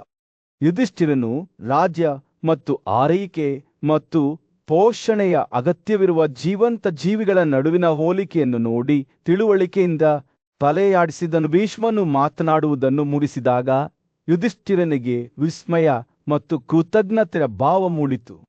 ಆತನಿಗೆ ಒಂದು ಅಮೂಲ್ಯವಾದ ಉಡುಗೊರೆಯನ್ನು ನೀಡಲಾಗಿದೆ ಎಂದು ಆತನಿಗೆ ತಿಳಿದಿತು. ಅನೇಕ ಯುಗಗಳ ಕಾಲ ಬದುಕಿದ್ದ ವ್ಯಕ್ತಿಯಿಂದ ಆಡಳಿತದ ಬುದ್ಧಿವಂತಿಕೆಯ ರಾಜ್ಯವನ್ನು ಆಳುವ ಸಂಕೀರ್ಣತೆಗಳ ಬಗ್ಗೆ ಹೊಸ ಮೆಚ್ಚುಗೆಯೊಂದಿಗೆ ಯುಧಿಷ್ಠಿರನು ತನ್ನ ಸಹೋದರರ ಕಡೆಗೆ ತಿರುಗಿ ಅವನು ತಮ್ಮ ಜೀವನದಲ್ಲಿ ಭೀಷ್ಮನ ಬೋಧನೆಗಳನ್ನು ಹೇಗೆ ಅನ್ವಯಿಸಬಹುದು ಎಂಬುದನ್ನು ಚರ್ಚಿಸಲು ಪ್ರಾರಂಭಿಸಿದನು. ನಂತರದ ದಿನಗಳಲ್ಲಿ ಯುಧಿಷ್ಠಿರ ಮತ್ತು ಅವನ ಸಹೋದರರು ಭೀಷ್ಮನು ವಿವರಿಸಿದ ಆಡಳಿತ ವ್ಯವಸ್ಥೆಯನ್ನು ಜಾರಿಗೆ ತರಲು ಅವಿರತವಾಗಿ ಶ್ರಮಿಸಿದರು. ಅವರು ಪ್ರತಿ ಗ್ರಾಮಕ್ಕೂ ಮುಖ್ಯಸ್ಥರನ್ನು ನೇಮಿಸಿದರು, ಸೂಪರಿಂಟೆಂಡೆಂಟ್ಗಳು ಮತ್ತು ಅಧಿಕಾರಿಗಳ ಜಾಲವನ್ನು ಸ್ಥಾಪಿಸಿದರು ಮತ್ತು ನ್ಯಾಯಯುತ ರೀತಿಯಲ್ಲಿ ತೆರಿಗೆಗಳನ್ನು ಸಂಗ್ರಹಿಸಲು ಪ್ರಾರಂಭಿಸಿದರು. ಅವರು ಕೆಲಸ ಮಾಡುವಾಗ ಯುಧಿಷ್ಠಿರನು ಹೆಮ್ಮೆ ಮತ್ತು ಉದ್ದೇಶದ ಭಾವವನ್ನು ಹೊಂದಿದ್ದನು. ತಾನು ಒಂದು ರಾಜ್ಯವನ್ನು ನಿರ್ಮಿಸುವುದಷ್ಟೇ ಅಲ್ಲ, ಜನರು ಶಾಂತಿ ಮತ್ತು ಸಮೃದ್ಧಿಯಲ್ಲಿ ಬದುಕಲು ಸಾಧ್ಯವಾಗುವಂತಹ ಸಮುದಾಯವನ್ನು ಸೃಷ್ಟಿಸುತ್ತಿದ್ದೇನೆ ಎಂದು ಆತನಿಗೆ ತಿಳಿದಿತ್ತು. ರಾಜಮನೆತನದ ವಿಚಾರಣೆಯ ಮಧ್ಯೆ ಪಾಂಡವ ಸಹೋದರರಲ್ಲಿ ಹಿರಿಯನಾದ ಯುಧಿಷ್ಠಿರನು ತನ್ನ ಪೂಜ್ಯ ಮೊಮ್ಮಗ ಭೀಷ್ಮನಿಗೆ ಒಂದು ಪ್ರಶ್ನೆಯನ್ನು ಕೇಳಿದನು. ಅಜ್ಜಿ ಅವನು ಕೇಳಿದನು, ತನ್ನ ಅಪಾರ ಸಂಪತ್ತು ಮತ್ತು ಶಕ್ತಿಯ ಹೊರತಾಗಿಯೂ ಅವನು ಇನ್ನೂ ಹೆಚ್ಚಿನದನ್ನು ಹಂಬಲಿಸುತ್ತಿದ್ದರೆ ರಾಜನು ಏನು ಮಾಡಬೇಕು? ಹಿರಿಯ ರಾಜನೀತಿಜ್ಞನಾದ ಭೀಷ್ಮನು ಯುಧಿಷ್ಠಿರನನ್ನು ಬುದ್ಧಿವಂತ ಕಣ್ಣುಗಳಿಂದ ನೋಡಿದನು ಮತ್ತು ಆಡಳಿತದ ಕಾಲಾತೀತ ಬುದ್ಧಿವಂತಿಕೆಯನ್ನು ನೀಡಲು ಪ್ರಾರಂಭಿಸಿದನು. ಆಧ್ಯಾತ್ಮಿಕ ಅರ್ಹತೆಯನ್ನು ಗಳಿಸಲು ಪ್ರಯತ್ನಿಸುವ ರಾಜನು ತನ್ನ ಪ್ರಜೆಗಳ ಕಲ್ಯಾಣದ ಮೇಲೆ ಗಮನ ಹರಿಸಬೇಕು ಎಂದು ಭೀಷ್ಮ ಘೋಷಿಸಿದನು. ಆತನು ಅವರ ಅಗತ್ಯಗಳು, ಸಮಯ ಮತ್ತು ಸ್ಥಳಕ್ಕೆ ಅನುಗುಣವಾಗಿ ಅವರನ್ನು ರಕ್ಷಿಸಬೇಕು. ತಿಳುವಳಿಕೆಯುಳ್ಳ ನಿರ್ಧಾರಗಳನ್ನು ತೆಗೆದುಕೊಳ್ಳಲು ತನ್ನ ಬುದ್ಧಿವಂತಿಕೆ ಮತ್ತು ಶಕ್ತಿಯನ್ನು ಬಳಸಬೇಕು. ಶ್ರದ್ಧೆಯಿಂದ ಹೂಗಳಿಂದ ಅಮೃತವನ್ನು ಸಂಗ್ರಹಿಸುವ ಜೇನುನೊಣದಂತೆ ರಾಜನು ತನ್ನ ರಾಜ್ಯದ ಬೆಳವಣಿಗೆಗೆ ಅಗತ್ಯವಾದ ಸಂಪನ್ಮೂಲಗಳನ್ನು ಅದರ ಸಾಮರ್ಥ್ಯವನ್ನು ಕಳೆದುಕೊಳ್ಳದೆ ಎಚ್ಚರಿಕೆಯಿಂದ ಹೊರತೆಗೆಯಬೇಕು. ಭೀಷ್ಮನು ಮುಂದುವರಿಸಿದನು, ಒಬ್ಬ ಬುದ್ಧಿವಂತ ರಾಜನು ತನ್ನ ಪ್ರಜೆಗಳಿಂದ ಹಸುವಿಗೆ ಹಾನಿ ಮಾಡದೆ ಅಥವಾ ಕರುಳನ್ನು ನಿರ್ಲಕ್ಷಿಸದೆ ನಿಧಾನವಾಗಿ ಹಾಲು ಕುಡಿಸಿದಂತೆ ಸೆಳೆಯಬೇಕು. ಅವನು ಎಚ್ಚರಿಕೆಯಿಂದ ಮತ್ತು ಸಂಯಮದಿಂದ ಹಾಗೆ ಮಾಡುವ ಮೂಲಕ ರಕ್ತವನ್ನು ಸೆಳೆಯುವ ಜೋಳಿಳೆಯಂತೆ ಇರಬೇಕು. ರಾಜನು ತನ್ನ ಜನರ ಕಡೆಗೆ ತನ್ನ ಮರಿಗಳನ್ನು ಹೊತ್ತ ಹುರಿಯಂತೆ ವರ್ತಿಸಬೇಕು. ಸೌಮ್ಯ ಆದರೂ ದೃಢವಾಗಿ ಎಚ್ಚರಿಕೆಯಿಂದ ಅವುಗಳನ್ನು ಮುಟ್ಟುತ್ತಾನೆ, ಆದರೆ ಎಂದಿಗೂ ಅವರ ಹೃದಯವನ್ನು ಚುಚ್ಚಿಕೊಳ್ಳುವುದಿಲ್ಲ. ಭೀಷ್ಮನು ಮಾತನಾಡುವಾಗ ಆಡಳಿತ ಮತ್ತು ಸಹಾನುಭೂತಿಯ ನಡುವಿನ ಸೂಕ್ಷ್ಮ ಸಮತೋಲನವನ್ನು ವಿವರಿಸಲು ರೂಪಕಗಳ ಸಂಕೀರ್ಣವಾದ ವಸ್ತ್ರವನ್ನು ನೇಯ್ದನು. ಒಬ್ಬ ರಾಜನು ನಿದ್ರಿಸುತ್ತಿರುವ ಪ್ರಾಣಿಗಳಿಗೆ ಹಾನಿಯಾಗದಂತೆ ಅವುಗಳ ಪಾದಗಳನ್ನು ಕತ್ತರಿಸುವ ಇಲಿಯಂತೆ ಇರಬೇಕು ಎಂದು ಅವನು ಹೇಳಿದನು. ಅವನು ತನ್ನ ಪ್ರಜೆಗಳ ಮೇಲೆ ತನ್ನ ಬೇಡಿಕೆಗಳನ್ನು ಕ್ರಮೇಣ ಹೆಚ್ಚಿಸಿಕೊಳ್ಳಬೇಕು. ಒಬ್ಬ ವ್ಯಕ್ತಿಯು ಎತ್ತಿನ ಮರಿಗೆ ತರಬೇತಿ ನೀಡಿದಂತೆ ಅವರು ತಮ್ಮ ಪಾಲನ್ನು ಹೊತ್ತುಕೊಳ್ಳಲು ಒಗ್ಗಿಕೊಳ್ಳುವವರೆಗೆ ವಿಪರೀತ ತೆರಿಗೆಗಳು ಅಥವಾ ದಂಡಗಳನ್ನು ಅನಗತ್ಯವಾಗಿ ವಿಧಿಸದಂತೆ ಭೀಷ್ಮನು ಯುಧಿಷ್ಠಿರನಿಗೆ ಎಚ್ಚರಿಕೆ ನೀಡಿದನು. ಏಕೆಂದರೆ ಇದು ಜನರಲ್ಲಿ ಅಸಮಾಧಾನ ಮತ್ತು ದಂಗೆಗೆ ಕಾರಣವಾಗುತ್ತದೆ.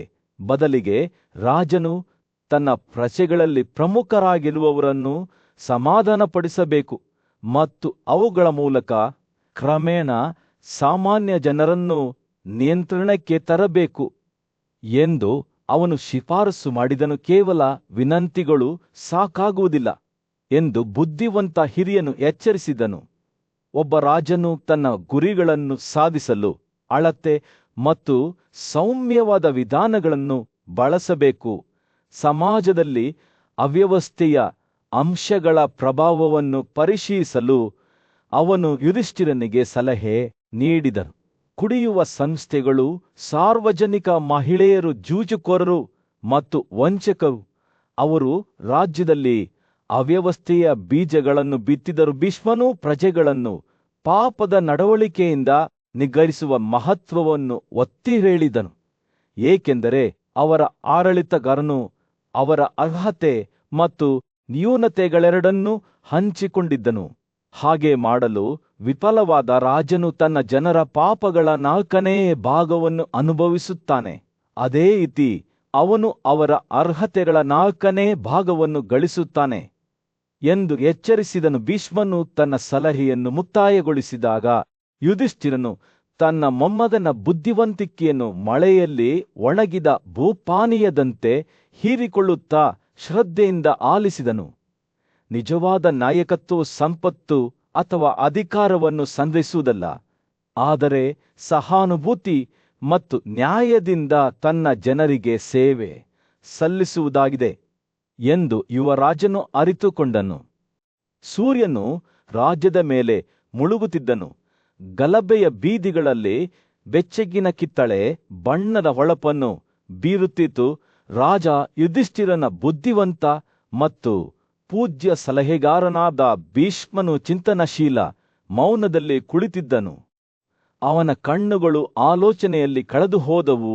ಇದ್ದಕ್ಕಿದ್ದಂತೆ ಅವನು ತನ್ನ ಧ್ವನಿಯನ್ನು ತಗ್ಗಿಸಿ ಅಳತೆ ಮಾಡಿದನು. ನನ್ನ ರಾಜನೇ, ನಾವು ನಮ್ಮ ದೇಶದ ಪವಿತ್ರ ಕಾನೂನುಗಳನ್ನು ಮರೆಯಬಾರದು. ಜನರ ಜೀವನೋಪಾಯಕ್ಕಾಗಿ ಫಲ ನೀಡುವ ಮರಗಳನ್ನು ಯಾವುದೇ ಕಾರಣಕ್ಕೂ ರಕ್ಷಿಸಬೇಕು. ಈ ಪವಿತ್ರ ತೋಪುಗಳನ್ನು ನೋಡಿಕೊಳ್ಳುವುದು ಬ್ರಾಹ್ಮಣರ ಕರ್ತವ್ಯವಾಗಿದೆ ಮತ್ತು ಅವುಗಳನ್ನು ನೋಡಿಕೊಳ್ಳುವವರು ಬಹುಮಾನದ ಪಾಲನ್ನು ಪಡೆಯಲು ಅರ್ಹರಾಗಿದ್ದಾರೆ ಎಂದು ಭೀಷ್ಮನು ಹೇಳಿದ ಯುಧಿಷ್ಠಿರನು ಶ್ರದ್ಧೆಯಿಂದ ಆಲಿಸಿದನು. ಅವನ ಹುಬ್ಬು ಆಲೋಚನೆಯಲ್ಲಿ ಮುಳುಗಿತು. ಆದರೆ ಬ್ರಾಹ್ಮಣನಾದ ಪ್ರಿಯ ಭೀಷ್ಮನೊಬ್ಬನು ಬೆಂಬಲದ ಕೊರತೆಯಿಂದಾಗಿ ನಮ್ಮ ರಾಜ್ಯವನ್ನು ತೊರೆಯಬೇಕಾಗಿದ್ದರೆ ನಾವು ಏನು ಮಾಡಬೇಕು ಎಂದು ಕೇಳಿದನು. ಅಂತಹ ಬ್ರಾಹ್ಮಣನು ಜೀವನಾಧಾರದ ಕೊರತೆಯಿಂದಾಗಿ ರಾಜ್ಯವನ್ನು ತ್ಯಜಿಸಲು ಬಯಸಿದರೆ ನಾವು ಅವನಿಗೆ ಬದುಕಲು ಮಾರ್ಗಗಳನ್ನು ಒದಗಿಸಬೇಕು. ಅವನ ಅಗತ್ಯಗಳನ್ನು ಪೂರೈಸುವುದನ್ನು ನಾವು ಖಚಿತಪಡಿಸಿಕೊಳ್ಳಬೇಕು ಮತ್ತು ಅವನು ನಿರ್ಲಕ್ಷ್ಯ ಅಥವಾ ಉದಾಸೀನತೆಯಿಂದ ದೂರ ಹೋಗಬಾರದು ಎಂದು ಭೀಷ್ಮನ ಕಣ್ಣುಗಳು ಬುದ್ಧಿವಂತಿಕೆಯಿಂದ ಹೊಳೆಯುತ್ತಿದ್ದವು. ರಾಜನು ಭೀಷ್ಮನ ಮಾತುಗಳನ್ನು ಯೋಚಿಸುತ್ತಾ ತಲೆಯಾಡಿಸಿದನು. ಆದರೆ ಬ್ರಾಹ್ಮಣನು ಅಲ್ಲಿ ಉಳಿಯಲು ನಿರಾಕರಿಸಿದರೆ ಏನಾಗುತ್ತದೆ? ಭೀಷ್ಮನು ಗೊತ್ತಿದ್ದು ಮುಗುಳ್ನಕ್ಕನು. ಅವನು ಇನ್ನೂ ಹೊರಡಲು ಒತ್ತಾಯಿಸಿದರೆ ಅವನು ಹೇಳಿದ, ನಾವು ಇತರ ಬ್ರಾಹ್ಮಣರೊಂದಿಗೆ ಸಮಾಲೋಚಿಸಬೇಕು ಮತ್ತು ಅವರ ಮಾರ್ಗದರ್ಶನವನ್ನು ಕೇಳಬೇಕು. ನಾವು ಅವರ ಸಲಹೆಯನ್ನು ಪಡೆಯಬೇಕು. ಇದರಿಂದ ನಮ್ಮ ರಾಜ್ಯವನ್ನು ಹೇಗೆ ಉತ್ತಮವಾಗಿ ಆಳಬೇಕು ಮತ್ತು ಅದರ ಜನರನ್ನು ಹೇಗೆ ರಕ್ಷಿಸಬೇಕು ಎಂದು ನಮಗೆ ತಿಳಿಯುತ್ತದೆ. ಭೀಷ್ಮನು ಮುಂದುವರಿಸಿದಂತೆ ಯುಧಿಷ್ಠಿರನ ಕಣ್ಣುಗಳು ತಿಳುವಳಿಕೆಯಲ್ಲಿ ವಿಶಾಲವಾದವು. ತನ್ನ ಪ್ರಜೆಗಳನ್ನು ರಕ್ಷಿಸುವ ಅವರ ಅಗತ್ಯತೆಗಳು ಮತ್ತು ಆಸೆಗಳನ್ನು ಅರ್ಥಮಾಡಿಕೊಳ್ಳಲು ಪ್ರಯತ್ನಿಸುವ ರಾಜನು ಆಡಳಿತಗಾರರಲ್ಲಿ ಶ್ರೇಷ್ಠನಾಗಿದ್ದಾನೆ. ಅವನು ಬ್ರಾಹ್ಮಣರಿಂದ ಹಿಡಿದು ತನ್ನ ಪ್ರಜೆಗಳಲ್ಲಿ ಅತ್ಯಂತ ಕೆಳಮಟ್ಟದವರೆಗಿನ ಎಲ್ಲರ ಕಲ್ಯಾಣದ ಬಗ್ಗೆ ಜಾಗರೂಕರಾಗಿರಬೇಕು. ಅವನು ದುರ್ಬಲರನ್ನು ರಕ್ಷಿಸಬೇಕು ಮತ್ತು ಹಾನಿ ಮಾಡುವವನ್ನು ಸೋಲಿಸಬೇಕು. ರಾತ್ರಿಯ ಆಕಾಶದಲ್ಲಿ ನಕ್ಷತ್ರಗಳು ಮಿನುಗಲು ಪ್ರಾರಂಭಿಸಿದಾಗ ಭೀಷ್ಮನು ವಿರಾಮಗೊಳಿಸಿದನು. ಅವನ ಕಣ್ಣುಗಳು ಕಿಡಿಗೇಡಿತನದ ಸೂಚನೆಯಿಂದ ಮಿನುಗುತ್ತಿದ್ದವು. ಆದರೆ ಒಬ್ಬನು ಇತರರಿಗಿಂತ ಶ್ರೇಷ್ಠತೆಯನ್ನು ಹೇಗೆ ಪಡೆಯುತ್ತಾನೆ ಎಂದು ಅವನು ಯುಧಿಷ್ಠಿರನನ್ನು ಕೇಳಿದನು. ರಾಜನ ಮುಖವು ಕುತೂಹಲದಿಂದ ಬೆಳಗಿತು. ಅವನು ಉತ್ತರಕ್ಕಾಗಿ ಉತ್ಸುಕನಾಗಿ ಮುಂದಕ್ಕೆ ವಾಲಿದನು. ಭೀಷ್ಮನು ಮತ್ತೊಮ್ಮೆ ಮುಗುಳ್ನಕ್ಕನು. ಅವನ ಧ್ವನಿಯು ಕುತಂತ್ರದ ಧ್ವನಿಯನ್ನು ಪಡೆದುಕೊಂಡಿತು. ಓ ನನ್ನ ಯುವ ಸ್ನೇಹಿತ, ಅವನು ಹೇಳಿದ, ದುರ್ಬಲರ ಮೇಲೆ ಬಲವಾದ ಬೇಟೆಯನ್ನು ಪ್ರಾಣಿಗಳು ಕಾಡಿನಲ್ಲಿ ತಮ್ಮ ಬೇಟೆಯನ್ನು ನುಂಬುವಂತೆಯೇ ರಾಜನು ಸದಾ ಜಾಗರೂಕರಾಗಿರಬೇಕು.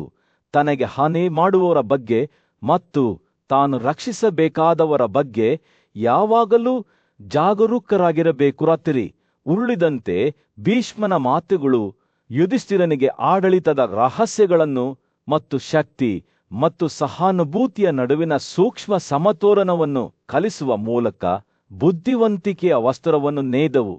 ಮತ್ತು ರಾಜನು ಕೇಳುತ್ತಿದ್ದಂತೆ ಅವನ ಹೃದಯವು ಹಗುರವಾಯಿತು. ಹೊಸ ಉದ್ದೇಶದ ಪ್ರಜ್ಞೆಯಿಂದ ತುಂಬಿತು. ಪ್ರಾಚೀನ ಕಾಲದಲ್ಲಿ ಪೂಜ್ಯ ಋಷಿ ಮತ್ತು ಯೋಧನಾದ ಭೀಷ್ಮನು ಪಾಂಡವ ಸಹೋದರರಲ್ಲಿ ಹಿರಿಯನಾದ ಯುಧಿಷ್ಠಿರನ ಮುಂದೆ ಮೌನವಾಗಿ ಕುಳಿತಿದ್ದನು. ಅವನು ಮಾತನಾಡಲು ಪ್ರಾರಂಭಿಸಿದಾಗ ಅವನ ಕಣ್ಣುಗಳು ಅವುಗಳಲ್ಲಿ 1000 ಕಥೆಗಳನ್ನು ಹಿಡಿದಿಟ್ಟುಕೊಂಡಿದ್ದವು. ಭೀಷ್ಮನು, ಓ ಯುಧಿಷ್ಠಿರನೇ, ನಾನು ನಿನಗೆ ಒಮ್ಮೆ ಮಹಾನ್ ಬುದ್ಧಿವಂತಿಕೆ ಮತ್ತು ಬುದ್ಧಿವಂತಿಕೆಯ ಋಷಿಯಾದ ಉತ್ತತನ ಮತ್ತು ದೇಶದ ರಾಜನಾದ ಮಂದಾತ್ರಿಯ ನಡುವೆ ನಡೆದ ಸಂಭಾಷಣೆಯನ್ನು ನೆನಪಿಸಿಕೊಳ್ಳುತ್ತೇನೆ. ಇದು ನಿತ್ಯ ಕರ್ತವ್ಯದ ಮತ್ತು ನ್ಯಾಯವನ್ನು ಎತ್ತಿ ಹಿಡಿಯುವಲ್ಲಿ ರಾಜನ ಪಾತ್ರದ ಪ್ರಾಮುಖ್ಯತೆಯ ಕಥೆಯಾಗಿತ್ತು ಎಂದು ಹೇಳಿದನು. ಭೀಷ್ಮನು ನಿರೂಪಿಸಲು ಪ್ರಾರಂಭಿಸಿದಾಗ ಉತ್ತೇನ ಮಾತುಗಳು ಅವನ ಮನಸ್ಸಿನಲ್ಲಿ ಪ್ರತಿಧ್ವನಿಸಿತ್ತು. ಉತ್ತರು ಹೇಳಿದನು, ರಾಜನು ವೈಯಕ್ತಿಕ ಲಾಭಕ್ಕಾಗಿ ಅಥವಾ ಸಂತೋಷಕ್ಕಾಗಿ ಜನಿಸುವುದಿಲ್ಲ, ಆದರೆ ಹೆಚ್ಚಿನ ಒಳಿತಿಗಾಗಿ ಸೇವೆ ಸಲ್ಲಿಸಲು ಜನಿಸುತ್ತಾನೆ. ಅವನು ಪ್ರಪಂಚದ ರಕ್ಷಕನಾಗಿದ್ದಾನೆ ಮತ್ತು ಎಲ್ಲಾ ಸಮಯದಲ್ಲೂ ನೀತಿಯಿಂದ ವರ್ತಿಸಬೇಕು, ಏಕೆಂದರೆ ರಾಜನು ನ್ಯಾಯಯುತವಾಗಿ ವರ್ತಿಸಿದಾಗ ಅವನು ದೇವರ ಸ್ಥಾನಮಾನವನ್ನು ಪಡೆಯುತ್ತಾನೆ. ಇದಕ್ಕೆ ವಿರುದ್ಧವಾಗಿ ಅವನು ಅನ್ಯಾಯವಾಗಿ ವರ್ತಿಸಿದರೆ ಅವನು ನರಕದ ಆಳಕ್ಕೆ ಮುಳುಗುತ್ತಾನೆ. ಭೀಷ್ಮನು ಮಾತನಾಡುತ್ತಿದ್ದಾಗ ಅವನ ಧ್ವನಿಯು ಯುಧಿಷ್ಠಿರನ ಮನಸ್ಸಿನಲ್ಲಿ ಎದ್ದು ಕಾಣುವ ಚಿತ್ರಣಗಳನ್ನು ಚಿತ್ರಿಸುವ ಪದಗಳ ವರ್ಣಚಿತ್ರವನ್ನು ನೇದಿತು. ಎಲ್ಲಾ ಜೀವಿಗಳು ವಿಶ್ರಾಂತಿ ಪಡೆಯುವ ಅಡಿಪಾಯವು ಹೇಗೆ ನೀತಿಯಾಗಿದೆ ಮತ್ತು ಅದರ ತತ್ವಗಳನ್ನು ಎತ್ತಿ ಹಿಡಿಯಲು ಅದು ರಾಜನ ಮೇಲೆ ಹೇಗೆ ಅವಲಂಬಿತವಾಗಿದೆ ಎಂಬುದನ್ನು ಅವನು ವಿವರಿಸಿದನು. ನೀತಿಯನ್ನು ಎತ್ತಿ ಹಿಡಿಯುವ ರಾಜನು ನಿಜವಾಗಿಯೂ ರಾಜನಾಗಿರುತ್ತಾನೆ ಎಂದು ಉತ್ಯನು ಹೇಳಿದನು. ಅವನು ತನ್ನ ಆತ್ಮಸಾಕ್ಷಿಯಿಂದ ಮಾರ್ಗದರ್ಶನ ಪಡೆಯಬೇಕು ಮತ್ತು ವೈಯಕ್ತಿಕ ಆಸೆಗಳು ಅಥವಾ ಹುಚ್ಚಾಟಿಕೆಗಳಿಂದ ಪ್ರಭಾವಿತನಾಗಬಾರದು, ಏಕೆಂದರೆ ಪಾಪವು ಮೇಲುಗೈ ಸಾಧಿಸಿದಾಗ ನೀತಿಯ ನಡವಳಿಕೆಯು ಕೊನೆಗೊಳ್ಳುತ್ತದೆ ಮತ್ತು ಅನ್ಯಾಯವು ಬಹಳವಾಗಿ ಹೆಚ್ಚಾಗುತ್ತದೆ. ಭೀಷ್ಮನ ಕಣ್ಣುಗಳು ಕಥೆಯನ್ನು ಮುಂದುವರಿಸುತ್ತಿರುವಾಗ ಒಳಗಿನ ಬೆಂಕಿಯಿಂದ ಉರಿಯುತ್ತಿರುವಂತೆ ತೋರುತ್ತಿತ್ತು. ಒಬ್ಬ ರಾಜನು ದುಷ್ಕೃತ್ಯಗಳನ್ನು ನಿಯಂತ್ರಿಸಲು ವಿಫಲವಾದಾಗ ಜಾತಿಗಳ ಗೊಂದಲ ಉಂಟಾಗುತ್ತದೆ ಮತ್ತು ಪಾಪಿಗಳು ಗೌರವಾನ್ವಿತ ಕುಟುಂಬಗಳಲ್ಲಿ ಜನಿಸಲು ಪ್ರಾರಂಭಿಸುತ್ತಾರೆ. ರಾಜನು ಜಾಗರೂಕರಾಗಿರಬೇಕು ಮತ್ತು ತನ್ನ ಪ್ರಜೆಗಳ ಪ್ರಯೋಜನಕ್ಕಾಗಿ ನ್ಯಾಯಯುತವಾಗಿ ವರ್ತಿಸಬೇಕು, ಏಕೆಂದರೆ ಅವನು ಅಜಾಗರೂಕತೆಯಿಂದ ವರ್ತಿಸಿದರೆ ದೊಡ್ಡ ದುಷ್ಟತೆಯು ಅದರ ಪರಿಣಾಮವಾಗುತ್ತದೆ. ಭೀಷ್ಮನು ಮಾತನಾಡುವುದನ್ನು ಮುಗಿಸಿದಾಗ ಯುಧಿಷ್ಠಿರನು ಚಿಂತನಶೀಲ ಮೌನದಲ್ಲಿ ಕುಳಿತಿದ್ದನು. ಅವನ ಮನಸ್ಸು ಉಟ್ಟತನ ಮಾತುಗಳ ಭಾರವನ್ನು ಹೀರಿಕೊಂಡಿತು. ಈ ಕಥೆಯು ಕೇವಲ ಐತಿಹಾಸಿಕ ದಾಖಲೆಯಲ್ಲ, ಆದರೆ ಅಧಿಕಾರದಲ್ಲಿದ್ದವರಿಂದ ನಿರೀಕ್ಷಿಸಲಾದ ಉನ್ನತ ಮಾನದಂಡಗಳ ಜ್ಞಾಪನೆಯಾಗಿದೆ ಎಂದು ಅವನಿಗೆ ತಿಳಿದಿತು. ನಂತರದ ಮೌನದಲ್ಲಿ ಭೀಷ್ಮನ ಕಣ್ಣುಗಳು ಯುಧಿಷ್ಠಿರನ ಆತ್ಮವನ್ನು ನೋಡುತ್ತಿರುವಂತೆ ಆಳವಾದ ಬುದ್ಧಿವಂತಿಕೆಯನ್ನು ಹಿಡಿದಿದ್ದವು.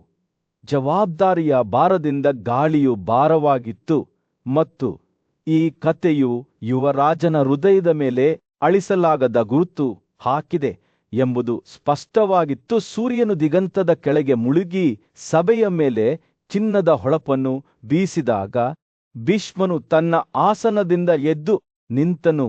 ಅವನ ಮಾತುಗಳು ಗಾಳಿಯಲ್ಲಿ ಮೃದುವಾದ ಗಾಳಿಯಂತೆ ತೂಗಾಡುತ್ತಿದ್ದವು, ಕೇಳುವವರಿಗೆ ರಹಸ್ಯಗಳನ್ನು ಪಿಸುಗುಟ್ಟುತ್ತಿದ್ದವುಗೋ. ಯುಧಿಷ್ಠಿರನೇ, ಉತ್ಯನು ಹೀಗೆ ಹೇಳಿದನು, ನೀವು ಸಂಚರಿಸುವಾಗ ಈ ಮಾತುಗಳು ನಿಮಗೆ ಮಾರ್ಗದರ್ಶನ ನೀಡಲಿ. ಹಸಿರಿನಿಂದ ಕೂಡಿದ ಕಾಡಿನ ಮಧ್ಯದಲ್ಲಿ ಎಲೆಗಳ ಮೃದುವಾದ ಗದ್ದಲವು ಗಾಳಿಗೆ ರಹಸ್ಯಗಳನ್ನು ಪಿಸುಗುಟ್ಟುತ್ತಿರುವಾಗ ಉತ್ತಯ್ಯ ಚಿಂತನಶೀಲ ಮೌನದಲ್ಲಿ ಕುಳಿತನು.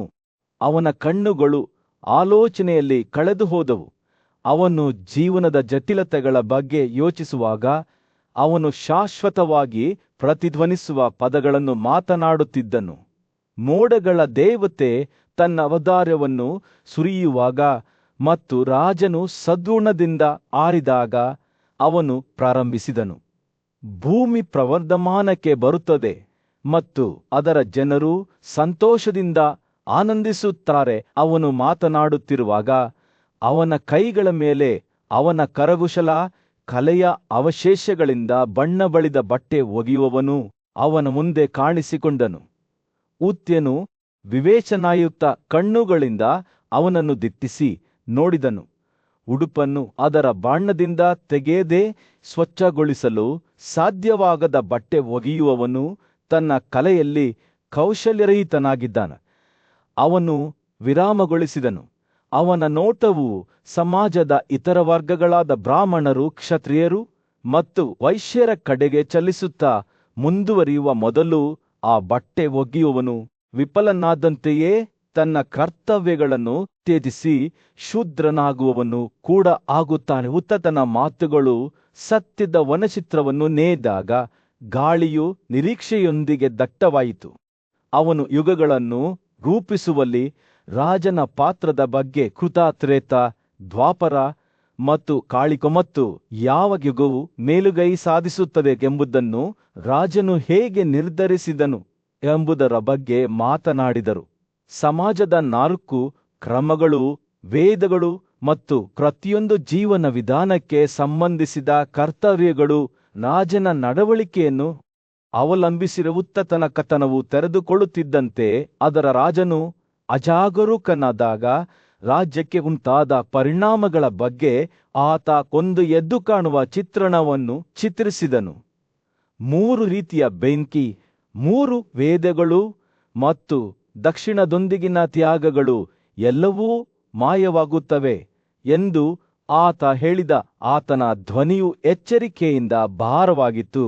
ಆನೆಗಳು, ಕುದುರೆಗಳು, ಕತ್ತೆ ಕಿರುಬಗಳು, ಒಂಟೆಗಳು, ಹೇಸರಗತ್ತೆಗಳು, ಕತ್ತೆಗಳು ಮತ್ತು ಇತರ ಪ್ರಾಣಿಗಳು ತಮ್ಮ ಚೈತನ್ಯವನ್ನು ಕಳೆದುಕೊಂಡಿದ್ದರಿಂದ ಭೂಮಿಯು ಸ್ವತಃ ಬಳಲುತ್ತಿತ್ತು. 2 ಶಕ್ತಿಗಳ ನಡುವಿನ ಸೂಕ್ಷ್ಮವಾದ ಸಮತೋಲನವನ್ನು ಒತ್ತಿಹೇಳುತ್ತಾ ದುಂಬರರನ್ನು ರಕ್ಷಿಸುವ ಮತ್ತು ನೀತಿಯನ್ನು ಎತ್ತಿ ಹಿಡಿಯುವ ರಾಜನ ಪವಿತ್ರ ಕರ್ತವ್ಯವನ್ನು ನೆನಪಿಸುವ ಉತ್ತಯನ ಮಾತುಗಳು ಕ್ರಿಯೆಯ ಕರೆಯಾಗಿತ್ತು.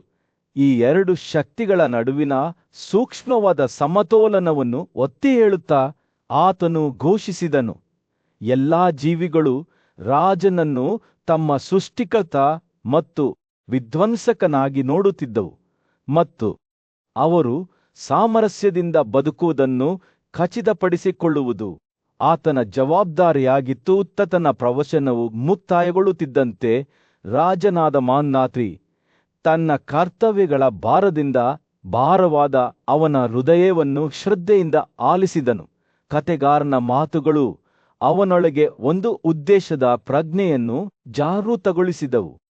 ಅವನು ಕೇವಲ ಆಡಳಿತಗಾರನಲ್ಲ, ತನ್ನ ಜನರ ರಕ್ಷಕ ಮತ್ತು ನೀತಿಯ ರಕ್ಷಕನಾಗಿದ್ದನೆಂದು ನೆನಪಿಸಿತು. ನಂತರದ ಮೌನದಲ್ಲಿ ಉತ್ತತನ ಕೊನೆಯ ಮಾತುಗಳು ಆಶೀರ್ವಾದದಂತೆ ಗಾಳಿಯಲ್ಲಿ ತೂಗಾಡುತ್ತಿದ್ದವುಗ. ರಾಜನು ಸ್ವತಃ ಯಮನಾಗಿದ್ದಾನೆ. ನೀತಿವಂತರೆಲ್ಲರಿಗೂ ಅವತಾರವಾದ ದೇವರು ತನ್ನ ಇಂದ್ರಿಯಗಳನ್ನು ನಿಗ್ರಹಿಸುವ ಮೂಲಕ ಅವನು ದೊಡ್ಡ ಸಂಪತ್ತನ್ನು ಗಳಿಸುವಲ್ಲಿ ಯಶಸ್ವಿಯಾಗುತ್ತಾನೆ. ಅವುಗಳನ್ನು ನಿಗ್ರಹಿಸದಿರುವ ಮೂಲಕ ಅವನು ಪಾಪವನ್ನು ಅನುಭವಿಸುತ್ತಾನೆ. ಮಾಂದಾತ್ರಿ ತಿಳುವಳಿಕೆಯಲ್ಲಿ ತಲೆಯಾಡಿಸಿದನೇ. ದೊಡ್ಡ ಸಭೆಯ ಮಧ್ಯದಲ್ಲಿ ನೀತಿವಂತ ರಾಜ ಯುಧಿಷ್ಠಿರನು ಪೂಜ್ಯ ಮೊಮ್ಮಗನಾದ ಭೀಷ್ಮನ ಕಡೆಗೆ ತಿರುಗಿ ತನ್ನನ್ನು ತಾನು ನ್ಯಾಯಯುತ ಆಡಳಿತಗಾರನಾಗಿ ಹೇಗೆ ನಡೆಸಿಕೊಳ್ಳಬೇಕು ಎಂಬುದರ ಬಗ್ಗೆ ಮಾರ್ಗದರ್ಶನವನ್ನು ಕೇಳಿದನು. ಓ ಅಜ್ಜಿ, ನಾನು ಹೇಗೆ ವರ್ತಿಸಬೇಕು ಎಂದು ಕೇಳಿದನು. ಸಾಟಿಯಿಲ್ಲದ ಸದ್ಗುಣದ ಜೀವನವನ್ನು ನಡೆಸಿದವನಿಂದ ಬುದ್ಧಿವಂತಿಕೆಯನ್ನು ಕೇಳಿದನು. ಬುದ್ಧಿವಂತಿಕೆ ಮತ್ತು ಸಮಗ್ರತೆಗೆ ಹೆಸರುವಾಸಿಯಾದ ರಾಜ ವಾಸುಮಾನನ ಕಥೆಯನ್ನು ವಿವರಿಸಲು ಪ್ರಾರಂಭಿಸಿದಾಗ ಭೀಷ್ಮನ ಕಣ್ಣುಗಳು ಹಳೆಯ ಜ್ಞಾನದಿಂದ ಮಿನುಗಿದವು.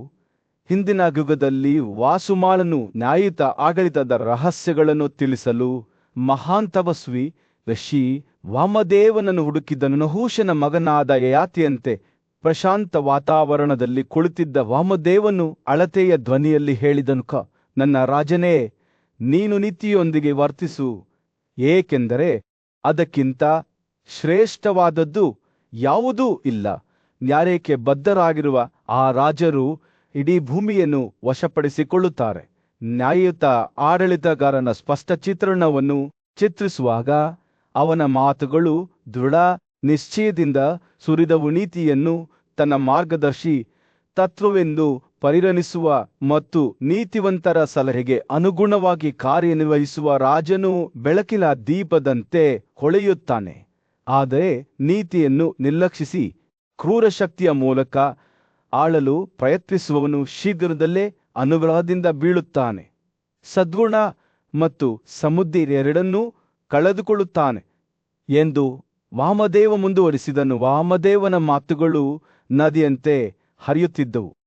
ಅವರು ಕುತಂತ್ರದಿಂದ ಆಳಲ್ಪಟ್ಟ ಆಡಳಿತಗಾರನ ಅಪಾಯಗಳ ಬಗ್ಗೆ ಅಥವಾ ಖಾಲಿ ಹೆಮ್ಮೆಗಳಲ್ಲಿ ತೊಡಗಿರುವವನ ಅಪಾಯಗಳ ಬಗ್ಗೆ ಎಚ್ಚರಿಸಿದರು.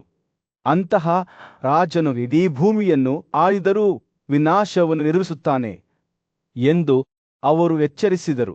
ಇದಕ್ಕೆ ವಿರುದ್ಧವಾಗಿ ಸಮೃದ್ಧಿಯನ್ನು ಬಯಸಿದ ದ್ವೇಷದಿಂದ ಮುಕ್ತನಾದ ಮತ್ತು ಬುದ್ಧಿವಂತಿಕೆಯಿಂದ ಉಡುಗೊರೆಯಾಗಿ ಪಡೆದ ರಾಜನು 100 ತೊರೆಗಳ ನೀರಿನಿಂದ ಉಬ್ಬಿದ ಸಮುದ್ರದಂತೆ ಅಭಿವೃದ್ಧಿ ಹೊಂದುತ್ತಾನೆ. ವಾಮದೇವನ ಸಲಹೆಯು ನಮ್ರತೆಯ ಮಹತ್ವವನ್ನು ಒತ್ತಿ ಹೇಳಿತು. ಒಬ್ಬ ರಾಜನು ತನ್ನನ್ನು ತಾನು ಸಾಕಷ್ಟು